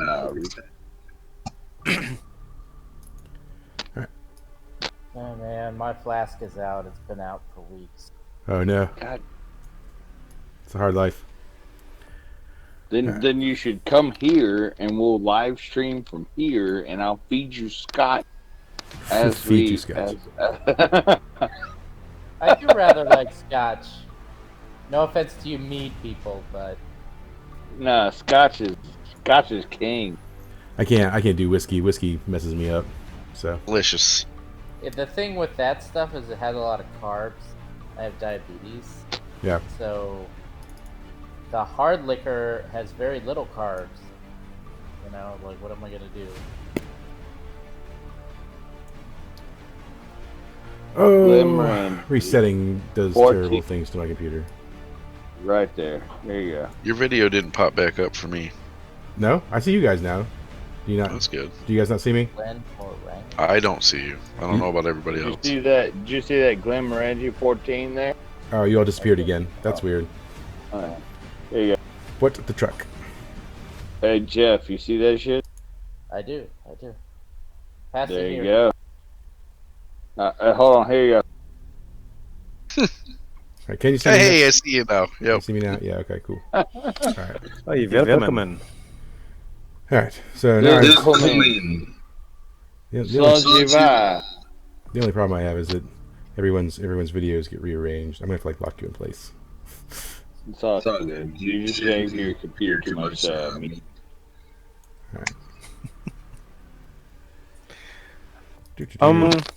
meat. Meanwhile, the spiders are having a lovely conversation about the weather. Fuck them. They're Fuck to eat them. me first or to eat them first? Well, they're not going to eat any of you because they're Bring concerned you you might be poisoned. Oh yeah. So that means they're not going to bite us? Yeah, probably not going to bite you now. Oh, that's good. Concerned about poison. So. So, Finn, you saved us from getting poisoned from them because they're not going to bite us. Thing too. That was a good call. So the main motherfucker, I cleaved his mandibles off, right? Like it is unable to bite it. It where is this business? Good God. Sorry, it's my whole setup was wrecked when I refreshed. My chat bar went away. There it is. All right. So, anyways, where were we? Let's see. Lucas just went ham. Yep, went ham. Chopped off the mandibles. Poison squirting all over the place. So, what is Aram doing? Attacking a otherwise unengaged fighter. Okay. So yeah, the Yeah. one was attacked. It's up in the trees. The main one was attacked. And then you've got the one sort of off to the left who is yet to have been attacked. So you're I'll gonna take lefty. you're gonna make a power play for Lefty. All right, cool. Fuck him up, Aram. Roll for Fuck it. him up, Aram.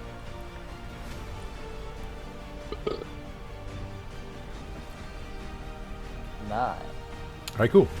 My, And then my homie. let's roll for some damage. One. Oh shit, man! Come on. Nah. So you definitely run towards it, and you swing for it. But as you swing, it pulls up one of its legs and sort of deflects your sword. You do nick it with your sword, but mostly you don't make a whole lot of contact, and it's pretty dang annoyed. And so it takes its other leg as it deflects and swats you away. You're going to take a little damage on that. How much? I don't know. The dice will tell me. You're going to take... Oh, yep, there we go. Just 2 damage, and then you can ignore how much your armor Oh, you're is on good. that. You're good. You're good. So, I took 2 damage. That's great. But you'll just be swatted away a couple feet away from this spider in the process. Meanwhile, what is Finn doing? I don't know, but I'm pretty pissed off about that.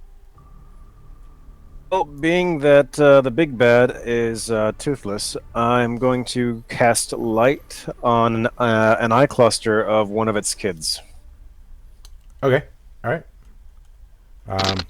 There's still one up in the trees, sort of, and then the one that's just been sort of barely attacked to the left. So I'll go for the one that's up in the trees and hope Okay. that it's disoriented enough to fall. sure. And rolling. I'll take a -1. All right, sure. So yeah, you cast the light on its eyes. It's blinded and it falls from the trees, hitting the ground, making it prone. With its sort of it's landed on its back and its legs are up in the air, twitching. It'll surely right itself soon, but for the moment, it's on its back with the legs in the air. The big bad mama looking pretty perturbed at the moment. So what is Miss doing? Miss is going to attack the one on its back. Okay, cool. Just go ahead and roll for damage on that. Then it's prone. So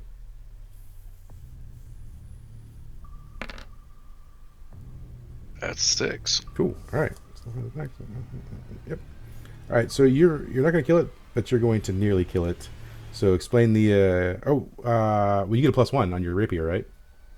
Yeah, Oh, so sorry. that should be 6. No, you already added. Yeah. Okay. So yeah.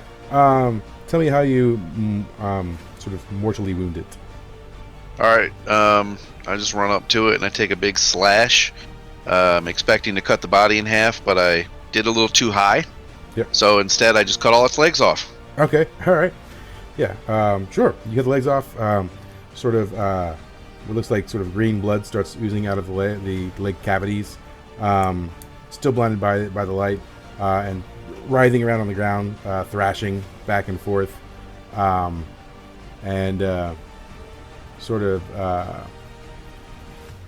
as it does so, the mother starts making a slashing motion directly at you with one of her giant legs. So what's Lucas doing?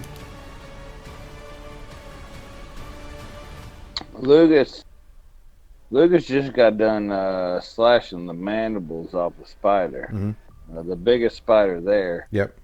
And seeing as how what did Aaron wait? So the big spider is currently slashing at Mist, the one you cut the mandibles off with its big leg. The one over there with Aram is sort of deflected his blow and knocked him to the side, and then you got the one on the ground who's been sort of like blinded by the light with no legs now. So Okay, so I'm going. Finn's in no danger right now, right? Finn is not. Mist is in some danger. I'm always in danger. So Mist is in some danger right now. Yeah. Yeah, I'm about to get hit by the big mama that you chopped the teeth off of. Yeah, fuck that. I'm about to cleave her fucking legs off. All right. So yeah, let's roll here against strength. Your 2d6 in strength. I'm gonna do my 2d6 in strength. Yep. And that'll be plus a 2, so that'll be a 7. All right. So let's roll for some damage too. And I'm gonna do my d10 for damage, right? Yep. Oh. Sweet. All right. So cool. So she makes the giant sweeping motion, and you go to chop the leg off with your axe. You definitely manage to chop the leg off, but the force of the blow also knocks you sort of off the sort of little ledge you're standing on to attack her, knocking you to the ground. You hit the ground with your back, sort of hitting your head on the ground as well, and you're going to take a little bit of damage on that. So 3 damage minus your armor rating. So as you sort of land to the ground on your back, but her arm that was going to hit Mist has been severed, and it falls to the ground as she sort of spews some of the green blood from her leg.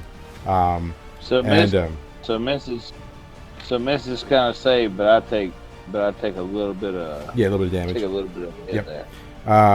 And she sort of recoils a little bit in her pain as all that happens. So what's Aram doing? I want to finish off that spider I'm fighting. Okay.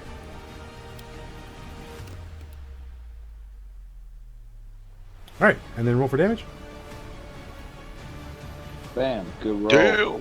Woo! Yeah, you're gonna kill it. So describe the killing. Let's see. I get back up. I do a nice tumble roll and come up with my sword right up into its abdomen. And it makes this awful spider death sound like. Yeah, nice. Yeah. Yeah. And so Absolutely. so All yeah, its legs it kinda go. it curls up, like spiders do when they die, and just Yeah, it's falls to like- the ground. And makes its little squeaky dead spider sound. It says Orkin out loud. Curse you, Orkin! Curse you, Orkin! Yeah, nice. So yeah, while all that's going on, what is Finn doing? Looking around to see if they have a nearby nest. All right, so you want to like a discern reality type of thing? Yeah, I think everything's under control down here, so I'm just gonna look around and see if there's any other spider friends or a spider nest nearby. Okay, sure. Discern reality, is that intelligence or wisdom? It's wisdom, right? It's intelligence, I do believe. Let me look. No, it's wisdom. You're right, it's wisdom. Wisdom. Okay. You'd roll on wisdom. Cool. So yeah, so you sort of as you're scouring around, as you notice, if you look up from where they came from, you do see what kind of looks like a spun spider's nest area. There doesn't seem to be any other spiders at the moment in that general area. There is what appears to be maybe an egg sac, but other than that, that's it. Okay, perfect. All right, so what's Miss doing? Miss is going to turn around and attack the big queen spider here before she jumps down on anyone else. All right, so yeah, let's roll. Like let's roll Lucas. the 2d6 plus your dex. Is she not fucking dead? Not Jesus yet. Christ. That's 6. That Yep. sucks. Yep. So as you're going to take out the queen, not paying attention to the one on the ground whose legs you cut off, it is still alive. It's thrashing around. It's immobile, but fearing that its own life is coming to an end, it makes the decision to bite you, disregarding the fact that you might be poisoned. So the spider bites you, and you take a little damage on that. So hey, look at that! Just Take 0 damage on that. damage. But you will also be poisoned, so you will lose sort of 1 HP per turn until you can sort of antidote yourself. Cool. God damn it. So in the meanwhile, what's Lucas doing? Lucas is about to clean house. Is what Lucas is about to do. All right. Yeah. So what's left is the pretty much queen. Yes. There's the queen, and then there's the one that's sort of dying on the ground. That's immobile. Which just so happened to have bit Aaron. Yeah. Or no, a bit missed. A bit missed. Yep. All right. So the queen is still kicking around. I'm gonna reach swing and I'm gonna cleave that son bitch's head in half. Okay. That's the way it happened. So I'm gonna roll my 2d6. All right. So that gives you what, a 7? All right. That gives me a 7. Yep. So roll for damage. I'm gonna roll for damage here. D10. Oh fuck. All right. Cool. All right. So much like the baby on the ground, you're not going to kill it, but it will be near death. You'll do some pretty serious damage. So you're swinging for the head, yeah? Yes, absolutely. All right, Every cool. time. Yep. So you swing for the head, and you do manage to chop the head off, right? But Yes. the body is still active. So you chop the head off, sort of the green blood spills forth from that area, and the head sort of lands on the ground and is sort of like twitching and stuff on the ground itself. And as the head's twitching on the ground, it some of the poison spewing forth from the mandibles sort of hits you in the face, and then you will also take some poison going forward. You'll take 1 HP of health off every turn, moving forward until you were antidoted. So what's Aram doing? Are there any more spiders that need squashing? Yeah, there's still the queen who is near death and headless, and then you have the one on the ground which is twitching around and also near death.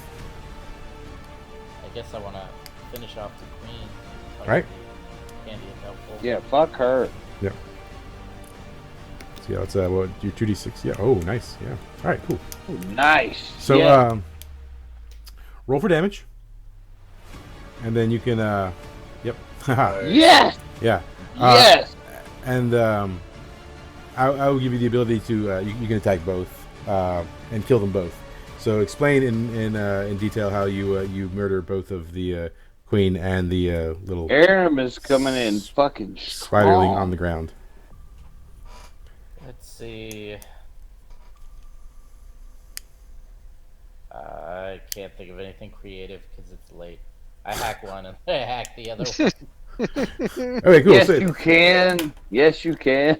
all right. So yeah. We'll ad lib some. So yeah, you go in for the swing. You swing across the one on the ground, just sort of cleaving it into half, and you carry your swing through directly into the queen, lodging your axe right into his abdomen, as all of its innards sort of just spill forth beneath it, in a river of like green blood. Yes. And it falls to the ground. Its legs curling up underneath it, and you sort kick it in the penis. well, it's a queen. I don't know that it necessarily has a penis, but Oh, sorry. Did you assume you that kick spider it. queens don't have penises? You kick it in Oh the my spider. gosh. You kick it in the spider gina. Okay, right in the spider gina. The one guy had whiskey. What's your excuse?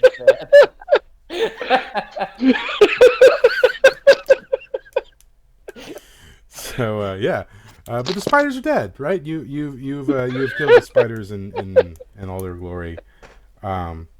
So now what?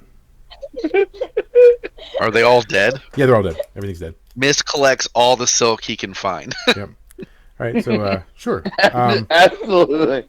After all I mean, that, that's he why better we collect came here. everything. After that, he better collect everything he can get his hands on. Yeah. So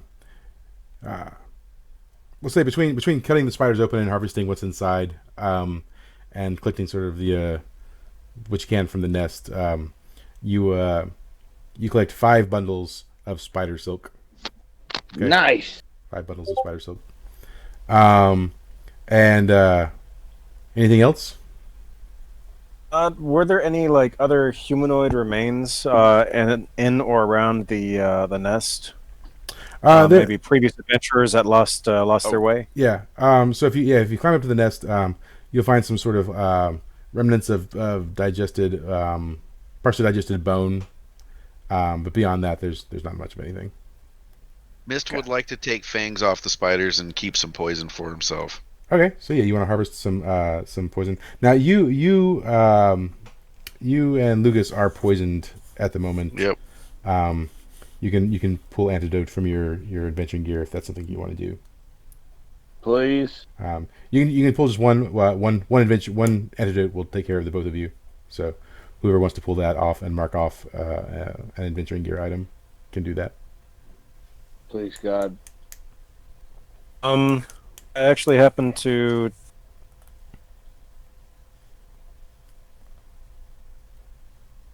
healing potion, so I can mark off one of those.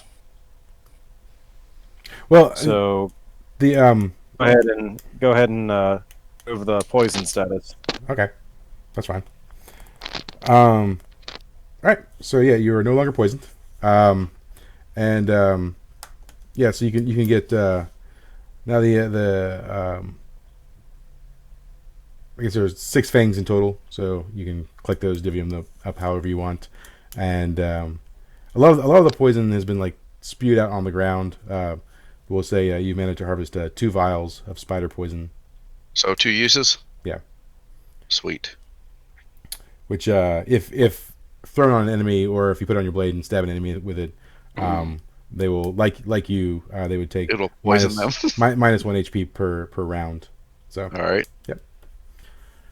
So that's future uses for spider poison on weapons, right? Yeah, you can put it on weapons, or you can just throw the vial itself directly on someone if you wanted to do so. Cool. Okay. I don't trust myself enough to do so without poisoning myself, so I'm not touching that stuff. You guys go ahead. I have a thing for me. It's called Poison Expert, and once I use a poison, it's not lethal for me anymore. Yeah. Excellent. So, if you want, I will carry it around. Yeah, I ain't got shit like that, so you do that. Okay. Awesome. Are there any parts of forest puppies that would be good for magical use? You could extract the eyes. The eyes potentially could have some use for them. Okay, I'll pop out their eye clusters, and I still have light on one of them, so I'll use that to kind of guide my way back. Yep. All right. He's holding up just a giant spider eye with light on it. So yeah, definitely. You make your way back to town, then I assume. So yes. Everyone else is done. I'm down with going back to town and having a fucking drink. Yep. Go talk into that armor and get my freaking spider, whatever. All right. So as you well, hold on. So as you're sort of entering town, there's this. You hear a voice sort of from the crowd, and it calls forth, and it says, "You who have time traveled, I can sense the magic of the wood in you. Come forth." And so you look. All right, cool. Yep. And you see who the fuck is gonna find out what the hell that means? Yep. I have an idea. Yeah. So you see a goblin. But it's not like the goblins you faced before. This seems to be a lot more civilized and a lot more sort of cultured than what you faced before. I have a very strong prejudice for goblins. Yeah. I'm having a hard time not stabbing them right now. I mean, I have a really bad repertoire with them myself. Yeah. So especially this one, because he just looks suspect. So but anyways, this goblin, he looks you up and down, and he says, I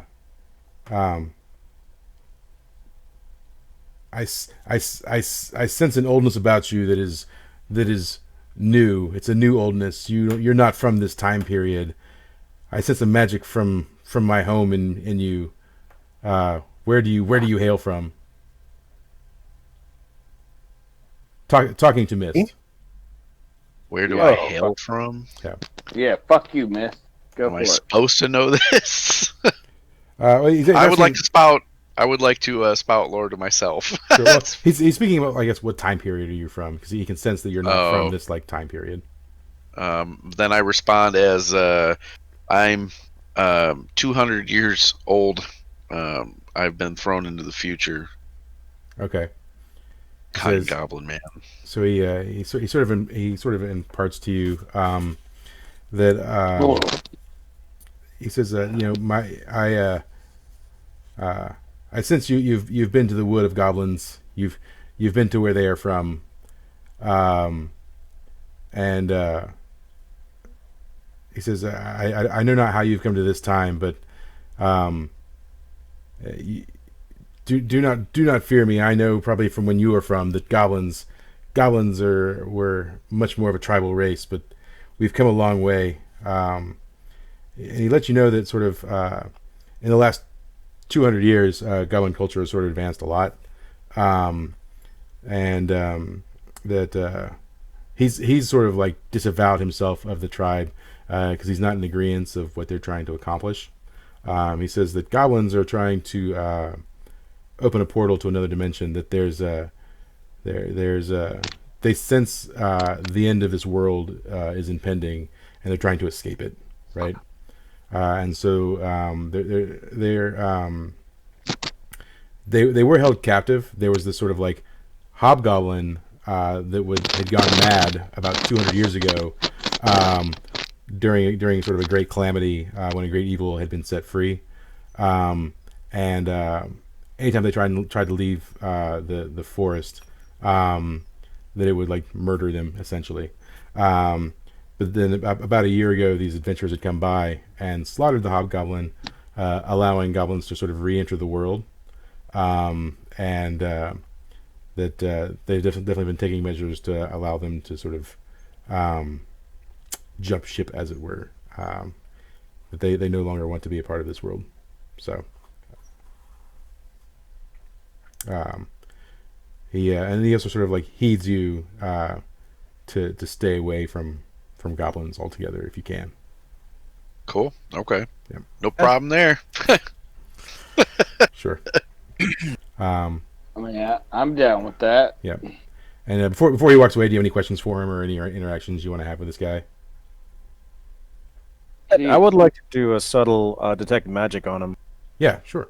Yeah, go ahead and roll for that. Okay. Bam! Yep. It happens. Yeah. So you can detect magic in him. He's got sort of shamanistic magic, but it's not him that's magic. It's something on his person that's allowing him to sort of like use or emanate magic. You will say that you know that goblins in and of themselves aren't magic, but they can use magical items to perform magic. They have knowledge of that. So. Okay. Yep. While he's here, we could ask him if he knows anything about some prayer beads made of a special wood. All right. Yeah. So yeah, he tells you that on his way into this town, he did pass by a caravan of the cultists, and so they were sort of confirming the information that the orc gave you. Right. To the south, they were headed in that direction, but not at a very fast pace. So Then We have a direction. Do we want to waste time here or make a beeline after the blacksmith? blacksmith, I believe, after all that. I'm down with that. Can I determine what on the goblin is emanating the magic? Or is it something that's like under a garment or something? it's something on his person, but you don't know exactly what. Yeah. Always ask him. He may not answer, but you could ask. Sure. That was my next plan. Yep. Excuse me, Mr. Goblin. You have something on you that is radiating magic, and the curiosity is getting the better of me. Would you be so kind as to tell me what that might be? Sure.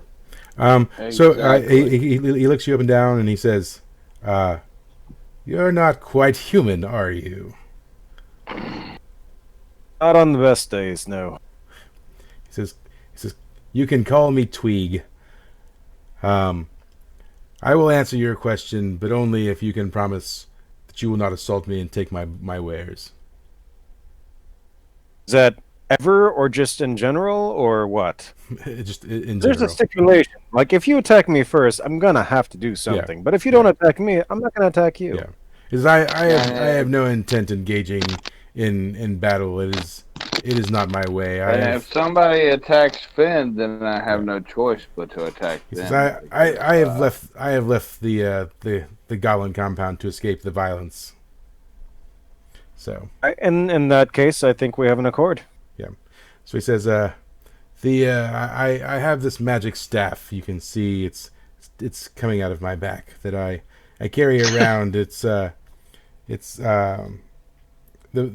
bone of a manticore that I found. The hobgoblin had killed it, and it was lying in its lair, and I had managed to steal it once it had disappeared. and it's given me the ability to cast some minor spells and make my life a little easier. I think That's he's a handy. lying bastard. What now? Would I know if there's anything inherently magical about manticore bones? You can roll on let's see, spout lore maybe. Mist looks over to Finn and goes, "You have manticore bones." No, he has chimera bones. Oh, that's true. Dang. That's different. Lucas looks over at him and says, "This bastard's lying." So, you know that manticore bones can be used for healing magic, as well as like warding and protection. So Nice. Pretty good. Well, I bid him a good day, and I will have to keep an eye out for manticores. all right. Go to the blacksmith and get our reward. Yep. Cool. All right. So blacksmith it is then. Yes. All right. So, gotta change things. I wish there were like hotkeys for changing panels. That would be nice. All right. So yeah, you visit the blacksmith. He is Agar, the blacksmith. He is overjoyed at the all the spider silk that you've brought back, and he says, "With this for a mere 50 gold, I could certainly craft your chainmail, and I see that." Finn, my boy, you've got some magical items on you that I could potentially work into something for you if you'd like. I have magical items. You have the tailbone. Sorry, you broke out. The what bone? The tailbone from the chimera. Yeah. Is I do. If you hand over your staff and then the tailbone, I could certainly fuse those together for some benefit. Hey, Lucas will be right back. I gotta go tell the son good night. Yeah, sure. And then in gratitude for also eliminating the dire spider scourge, he offers to give some minor upgrades to the armor that both Lugus and Aram are wearing as well. So, I have to part with $50. 50 gold of mine for everybody to get what they need. Is that what I'm getting here, or does everybody have to pay 50? No, he's gonna, for the 50 gold, he's gonna sort of like impart to everyone the generosity. Right. All right. So Mist is gonna look around and say, "It took a lot to get this money." Yeah, and I love you guys, so I'm totally gonna pay it. But if we find some mystical item, I get dibs. Yeah, or you could haggle the price. That's up to you. If you want to haggle, I think anyone would haggle. It would be Finn because he has a connection to this guy, not me. I'm just some dude. I think he's just doing me a favor because we're like family friends and all. Yeah. So.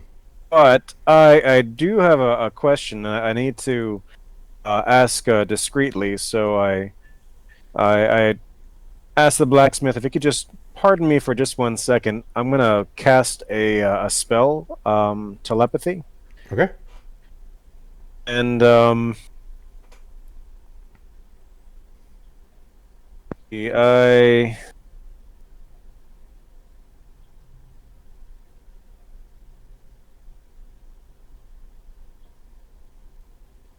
you, if you don't mind. No, so we can have a quick private conversation. Go ahead and roll my 2d6. Goes off, I'll just take a -1 on my next spell. Okay. I know he just took care of the spiders, and he says that he's thanking us for eliminating a potential threat. What did we actually do with the eggs? Did you collect the eggs?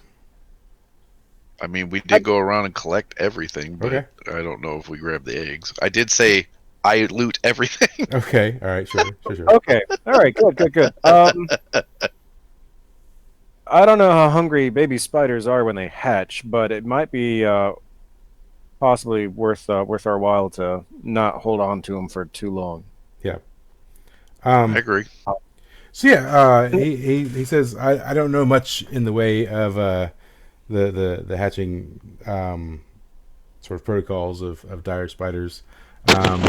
But he does know a trader that would probably pay a pretty penny for them.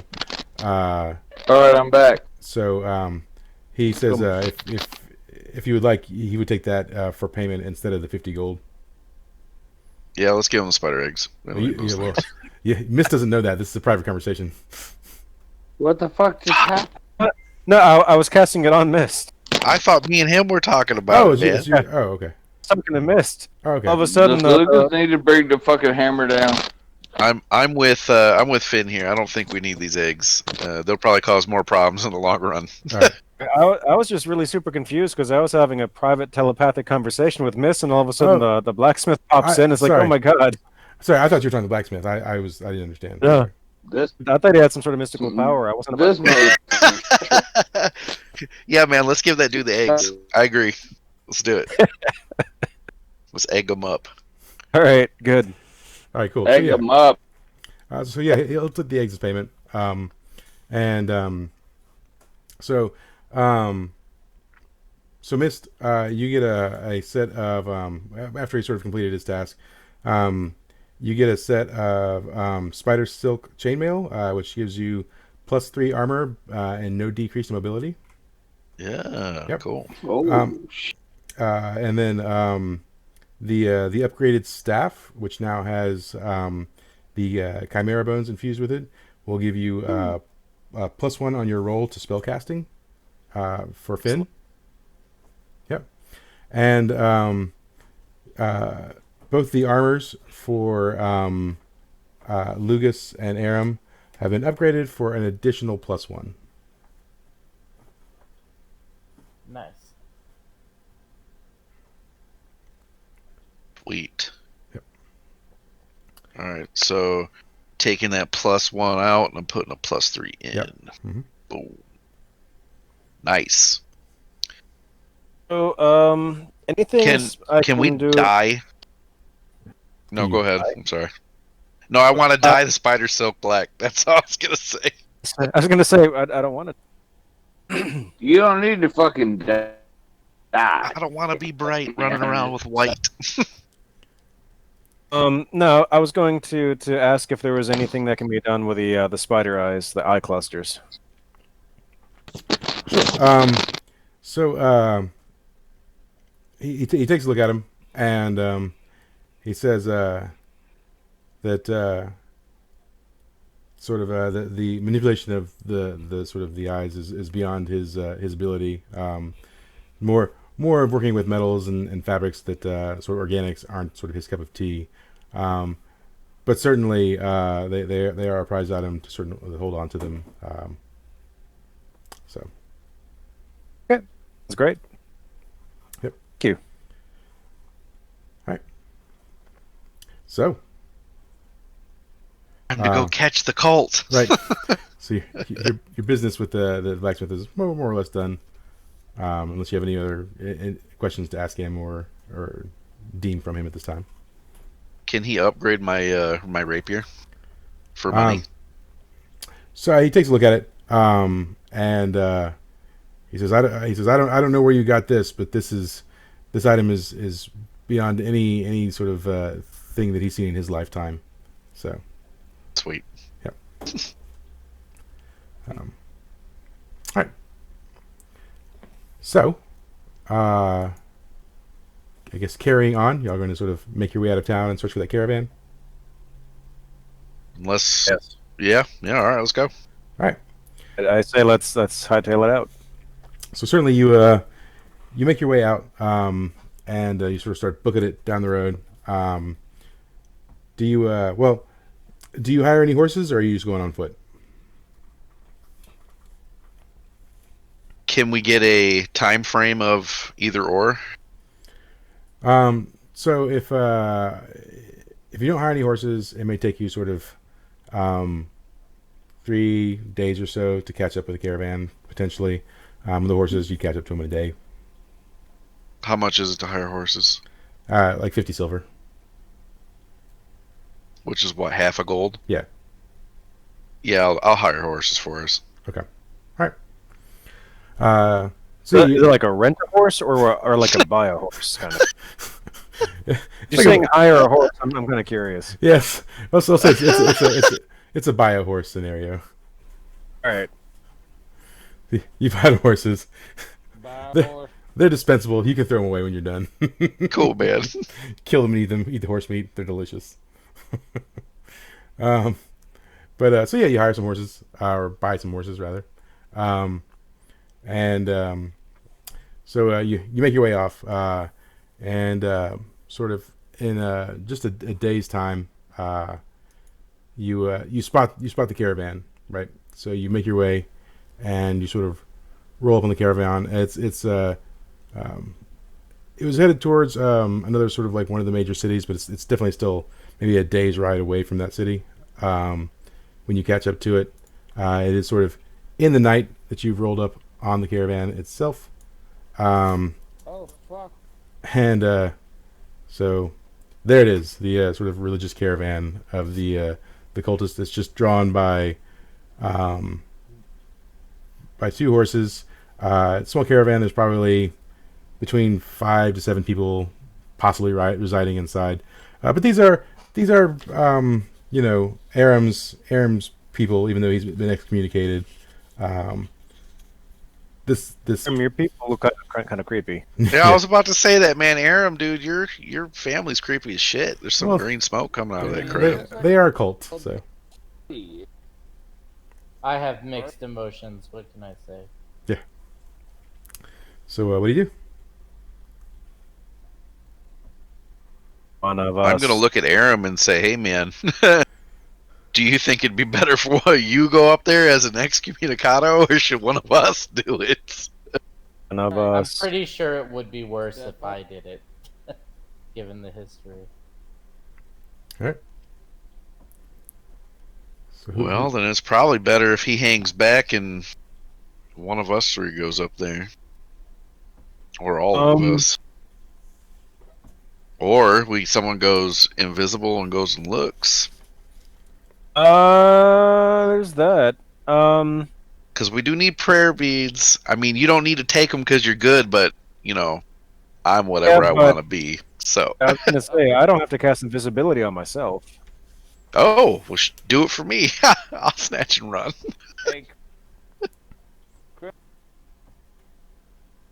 You work me up a shot.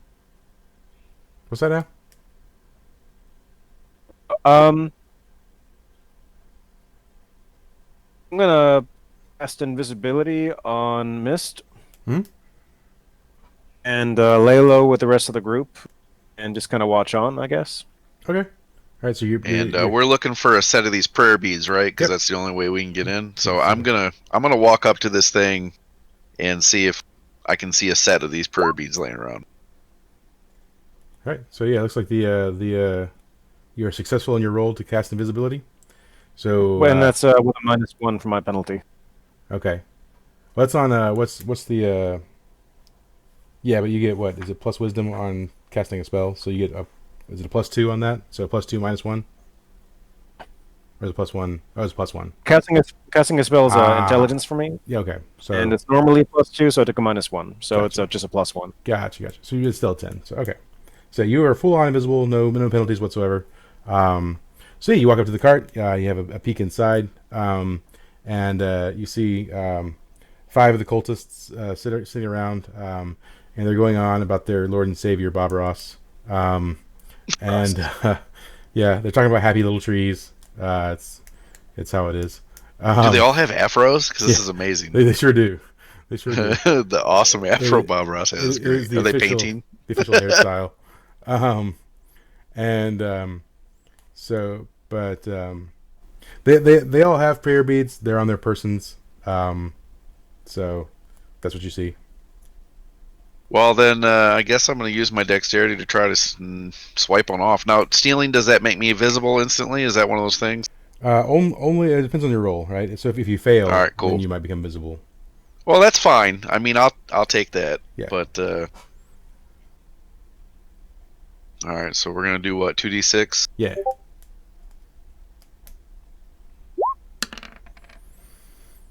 Yeah, man, you plus my dex. Yeah, boy. You swiped the beads completely unnoticed. Yeah. So yeah, you describe the scene. They're all sitting around inside the thing talking about Bob Ross. How do you swipe the beads? All right, so I'm gonna casually sneak up into the window, and I'm gonna get, right up to their face, and I'm just gonna take it off his neck, and then I'm gonna do some hip thrusts in the air, and maybe a little rock and roll thing, and then I'm just gonna jump out the window and walk back to the group. Yeah, cool. All right, sweet. All right, so you arrive back. Oh, I also swiped one of their documents they hand out. I wanted to read it. The pamphlet. Yeah. Okay. All right. I mean, you already have one of those in your possession, just with the the word "Forgotten Force" written all over it. But sure. No. But I took the one out of the thing because I'm a klepto. I gotta have it. Yeah, sure. So hey, you return back to the group. They're none the wiser. I guess Aram knows the sort of the divination required to have the beads sort of lead you to the forest. So, what do you do? To the forest we go. Right. All right. Does that sound good? I mean, we don't really want to mess with these guys anymore, do we? No, I would like to be away from them as soon as possible. Makes me really uncomfortable to Sure. be near my former cult. Was there like a picture of young Jeffy on a table or something inside the? No, but they kept staring as if they did that thing where they looked all the way around me like there was a hole in reality where I was standing. Just pretended I didn't exist. All right. So yeah, you get back with the beads, and Aram does his sort of divination to sort of guides the direction of the forest, and you ride your horses. It's another like 2 days ride on the horses, so you have plenty of time to heal up if everyone wants to recover their HP. Yes. Prepare new spells. You've got the time to do that. And sort of the first outpost that you arrive to, just outside of where the Forgotten Forest is this sort of demolished town. And Mist recognizes this town. Yeah, totally. So it would seem as though the Forgotten Forest is also the Tanglewood Forest. Do you want to share any information, Mist? Yeah, so remember that old dude we met at the bar that was old friends?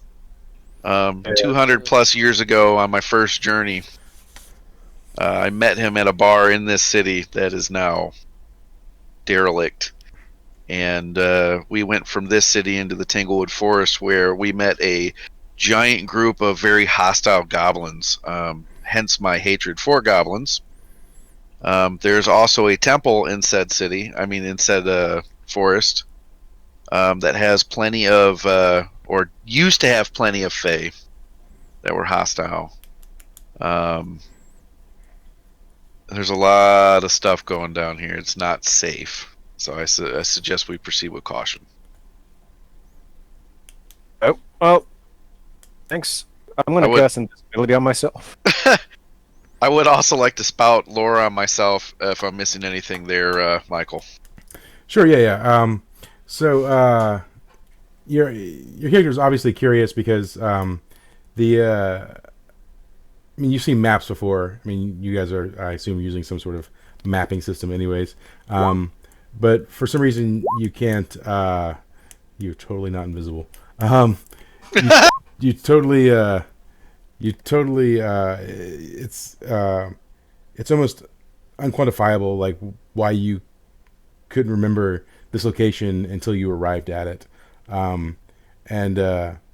so maybe you convey that the name of this was once Tanglewood Forest, and it seems as though no one remembers that name. I'm sure that Aram can tell you, having been here before, that for some reason, the reason they need the beads to access this forest is because no one can seem to remember its name or location, almost as though it's magically imbued, and that's why they need the beads to come back every year, or every 5 years. That there's some sort of persisting magic keeping people from recording it on maps or remembering anything about it or its past. So feels like some kind of spell I've read about in a book where Hogwarts, something about muggles walking in and not remembering where they're at, what's going on. They just wander away. Yeah. So all right, cool. So I guess we're going into the Tanglewood Forest, fellas. Yeah. You also I guess your character remembers that you stopped the summoning of a god by the name. Oh of yeah, that totally happened. Yeah. I'm not sharing the rest of that though. Okay. All right. So, but yeah, and so this is probably where we'll cut off for the night.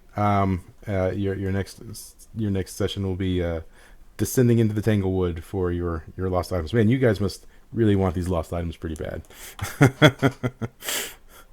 But yeah, hey man, I want my medallion. I earned that.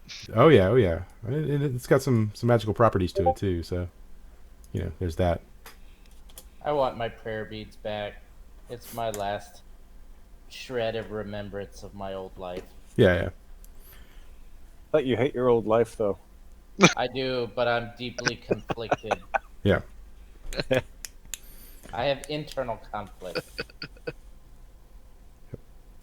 right, cool. So, yeah, we'll pick up next week for the finale of this campaign. Well, that was exciting. Some fun things we've done. Yeah, we went through some of that pretty well. Yeah. And then we'll have a giant mead party. Yeah. Maybe one day. Yeah, Mike provides the mead. Yep.